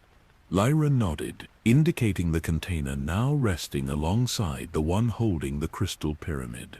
The Night Sister tablet, exactly as described in the records, recovered without alerting security systems. Then we should proceed to the extraction point immediately. Our transport leaves in 40 minutes, and we need to clear at least 3 security checkpoints before reaching the spaceport. They moved through the service corridors with purposeful efficiency, timing their emergence into public areas to coincide with shift changes that created natural disruption in security monitoring. As they approached the first checkpoint, Lyra sensed a disturbance in the Force, a ripple of awareness directed specifically toward them. "We're being tracked," she said quietly to Cade.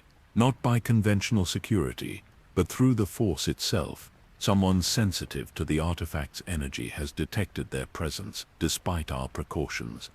They altered their route, avoiding the most direct path to the spaceport in favor of less monitored passages through commercial zones where the concentration of beings would make targeted tracking more difficult.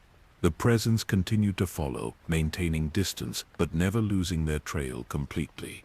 We won't reach the spaceport without confrontation, Lyra concluded as they paused momentarily in a crowded marketplace. The artifact's combined energy signature is too distinctive now that all three are in proximity despite our containment measures. Lyra considered, then nodded toward the lower levels. The deep infrastructure zones, less Imperial presence, more chaotic energy patterns that might mask our movement. We can signal the ship to meet us at an unregistered landing platform in the industrial sector. They descended through Coruscant's stratified levels, leaving the carefully maintained governmental district for increasingly unregulated zones where Imperial authority existed more in theory than practice. The pursuing presence followed, though with increasing difficulty as background force energies grew more chaotic and unpredictable. Eventually they reached a maintenance platform extending from one of Coruscant's massive support structures, a location where vessels could land for repair operations on the city planet's infrastructure. Cade transmitted the recall signal to their orbiting ship while Lyra prepared for the confrontation she now sensed was inevitable. "He's coming," she said, setting both artifact containers behind her and facing the single-access corridor leading to their position. Alone, but highly trained. Not an Inquisitor or conventional Force user, something the Emperor has been developing separately. The figure that emerged from the corridor confirmed her assessment. Human, male, dressed not in Imperial uniform, but flowing robes of deep crimson that suggested specialized status. His eyes reflected unnatural awareness, suggesting chemical or force enhancement beyond normal human capacity. "The artifacts you carry are Imperial property," he stated, his voice carrying harmonic undertones that attempted to compel obedience through subtle force manipulation. "Surrender them immediately along with yourselves for proper processing." "These keys were created long before the Empire existed," Lyra responded, maintaining her position between the Adept and the containers. "They belong to no single political entity or Force tradition." Without further dialogue, he attacked with concentrated force energy directed with precise control. Lyra countered, drawing on her integrated knowledge to implement defenses that combined Sith resilience with Jedi harmonic redirection. The resulting energy collision manifested visibly as patterns of light and shadow swirling between them, neither combatant gaining immediate advantage.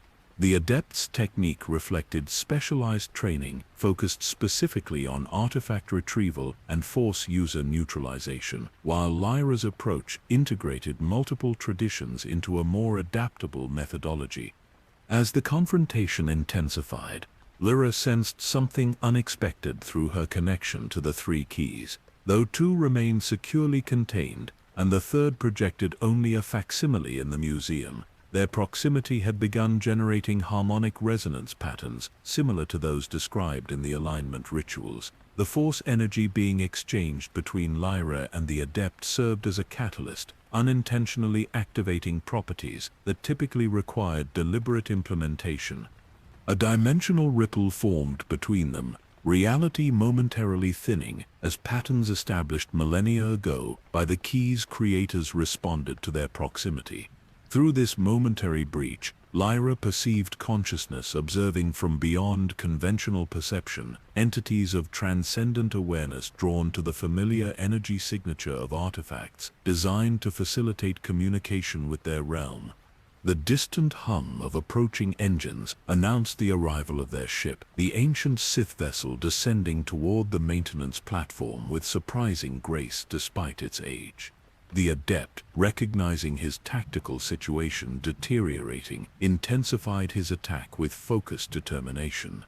"The Emperor will not permit these artifacts to leave Imperial space," he declared, drawing on deeper reserves of force energy that suggested enhancement beyond natural capacity. "Their power belongs to the new order he establishes across the galaxy." "Their purpose is not power, but understanding," Lyra corrected, maintaining her defense while shifting position toward the landing vessel. "Something neither the Empire nor any single tradition can claim exclusive right to pursue." With careful coordination, she and Cade retreated toward their ship as it settled onto the platform, maintaining defensive positions against the Adepts' increasingly desperate attacks. The dimensional ripple had faded with the disruption of harmonic patterns, but its brief manifestation had revealed possibilities that transcended conventional force applications. They boarded the vessel as its engines remained engaged, prepared for immediate departure. The Adept launched a final assault, directed not at them but at the ship itself, attempting to disable critical systems through concentrated force manipulation. The ancient vessel's unique construction, integrating force-responsive materials with conventional technology, resisted his efforts more effectively than modern designs might have.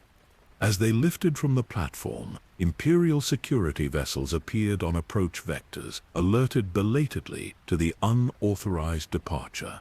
Lyra guided their ship into Coruscant's complex traffic patterns, using knowledge transferred from the Sith consciousness to navigate paths that conventional pilots would consider impossible or suicidal. They broke atmosphere amid pursuit from Imperial fighters, their ancient vessel demonstrating surprising speed and maneuverability for its apparent age. Lyra plotted a complex evasion course, using Coruscant's orbital facilities as cover while calculating their hyperspace jump. Returning to the sanctuary, Cade asked as Star Destroyers appeared on their sensors, moving to block obvious escape routes. "No," Lyra replied, making final adjustments to their coordinates. "The keys have shown me our true destination, a place where alignment can be properly achieved, where communication between realms was originally established before fear and ambition corrupted its purpose." The stars elongated around them as they made the jump to hyperspace along a trajectory no Imperial vessel could anticipate or track. Behind them, Coruscant and its Imperial presence receded into the distance, while before them lay a journey toward understanding that transcended political conflicts and traditional rivalries. "Mortis," Lyra said quietly, as they traveled through hyperspace. "The world where dimensions first intersected, where the ancient Force users discovered the transcendent beings before conflict led to exile and separation." "I thought you said Mortis might no longer exist as we understand existence," Cade recalled from their earlier conversations. "Not in conventional space, but the coordinates exist within the navigational records of this ship," Lyra explained. "The journey requires specific harmonic adjustments to our hyperspace field, creating resonance patterns that align with Mortis's unique dimensional properties." As they traveled, Lyra carefully removed all 3 keys from their containers, placing them on the central table in the ship's main chamber. The Sith Codex, now an empty vessel since transferring its consciousness to Lyra, the Jedi Crystal Pyramid pulsing with mathematical precision, and the Night Sister Tablet with its implementation methodologies, all arranged in triangular formation. "Together they form a complete system," she explained to Cade, who watched with cautious interest. "Each representing a different approach to the same fundamental challenge, communicating across dimensional boundaries without domination or corruption." The 3 artifacts began generating subtle energy patterns that interacted with each other, creating harmonic resonances that filled the chamber with soft luminescence. Through her integrated knowledge, Lyra recognized the initial stages of alignment, the harmonic foundation upon which proper communication could be established. The ship's navigation system indicated they were approaching their destination, though conventional sensors showed nothing but empty space ahead. Lyra made final adjustments to their approach vector, aligning the ship's trajectory with specific mathematical proportions provided by the Crystal Pyramid.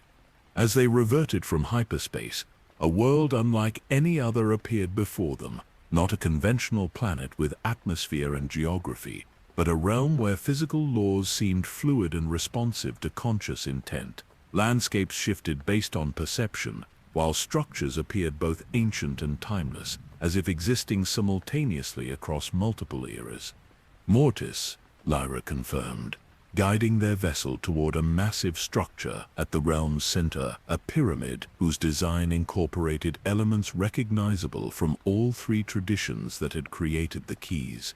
The nexus point where dimensions naturally intersect, where the boundaries between physical and transcendent states of existence are thinnest. They landed on a platform that seemed to materialize specifically for their arrival, the surrounding environment responding to the harmonic patterns generated by the three keys. As they disembarked, carrying the artifacts with reverent care, Lyra sensed the presence of consciousness observing them, not with hostility but with profound curiosity. "We're being watched," Cade noted, his hand instinctively moving toward his weapon. "Yes, but not threatened," Lyra assured him. "The transcendent beings recognize the keys and their purpose. They've waited millennia for this moment, the restoration of communication without domination." They entered the pyramid structure, following pathways that reconfigured themselves as they proceeded, leading toward a central chamber designed specifically for the alignment ritual. Within this space, three pedestals arranged in perfect triangular formation awaited the keys, their design matching the specific energy signatures of each artifact. Lyra placed each key on its corresponding pedestal, the codex, the pyramid, and the tablet, taking positions that created perfect symmetry within the chamber. As the final key settled into place, energy patterns began flowing between them, generating luminous geometries that expanded throughout the space. "The alignment ritual requires conscious direction," Lyra explained, taking position at the center of the triangle. "The harmonic patterns must be shaped with specific intent, not to dominate or control, but to establish mutual recognition and communication." Drawing on the integrated knowledge transferred from both the codex and the pyramid, supplemented by the implementation techniques contained within the tablet, Lyra began directing the energy flows. Her consciousness expanded beyond conventional perception, engaging with the mathematics of dimensional boundaries at their most fundamental level. The chamber's interior gradually transformed around them, physical space giving way to something that existed between conventional states, a transitional realm where different forms of consciousness could interact without either being forced to adapt entirely to the other's native state. Through this carefully constructed interface, presences became perceptible entities of pure consciousness that had evolved beyond physical form millennia ago. They manifested not as apparitions or voices, but as patterns of awareness that communicated through conceptual impressions rather than language. "They're not speaking to just me," Lyra observed with wonder. "The alignment allows perception by any consciousness present. Cade, you should be able to sense them as well, though the interpretation will be filtered through your own cognitive framework." Cade nodded slowly, his expression reflecting cautious amazement. "I perceive something like currents of thought, patterns that feel almost familiar yet fundamentally different from human consciousness." The communication deepened as the alignment stabilized, allowing increasingly complex exchange between realms. The transcendent beings conveyed not malevolence or hunger, as imperial research had suggested, but perspectives shaped by existence without physical limitation or constraint. They shared knowledge of reality's structure beyond conventional understanding, cosmic patterns that extended across dimensions and time frames inaccessible to embodied consciousness. In return, they expressed profound curiosity about physical existence, the unique perspectives generated by interaction with material reality through sensory experience. Most significantly, they conveyed that the ancient conflict which had led to their exile had been based on mutual misunderstanding rather than fundamental incompatibility. The early Force users had perceived their influence as intrusive or dominating, while the transcendent beings had not fully comprehended the disruptive effect their presence had on embodied consciousness. This is what the creators of the keys intended, Lyra realized, facilitating the exchange while maintaining the harmonic patterns necessary for stable communication. Not perpetual separation, but eventual reconciliation through mutual understanding. The keys were designed to evolve with their users, gradually developing complexity that could support more sophisticated interaction. As the communication continued, a path forward emerged, not immediate reintegration of realms that had developed separately for millennia, but establishment of controlled, limited connections that would allow both forms of consciousness to learn from each other while maintaining their distinct evolutionary paths. The alignment ritual reached its culmination, the harmonic patterns achieving perfect stability that could be maintained without continuous conscious intervention. The three keys, originally created as separate components by traditions that distrusted each other, now functioned as a unified system generating balanced exchange between dimensions.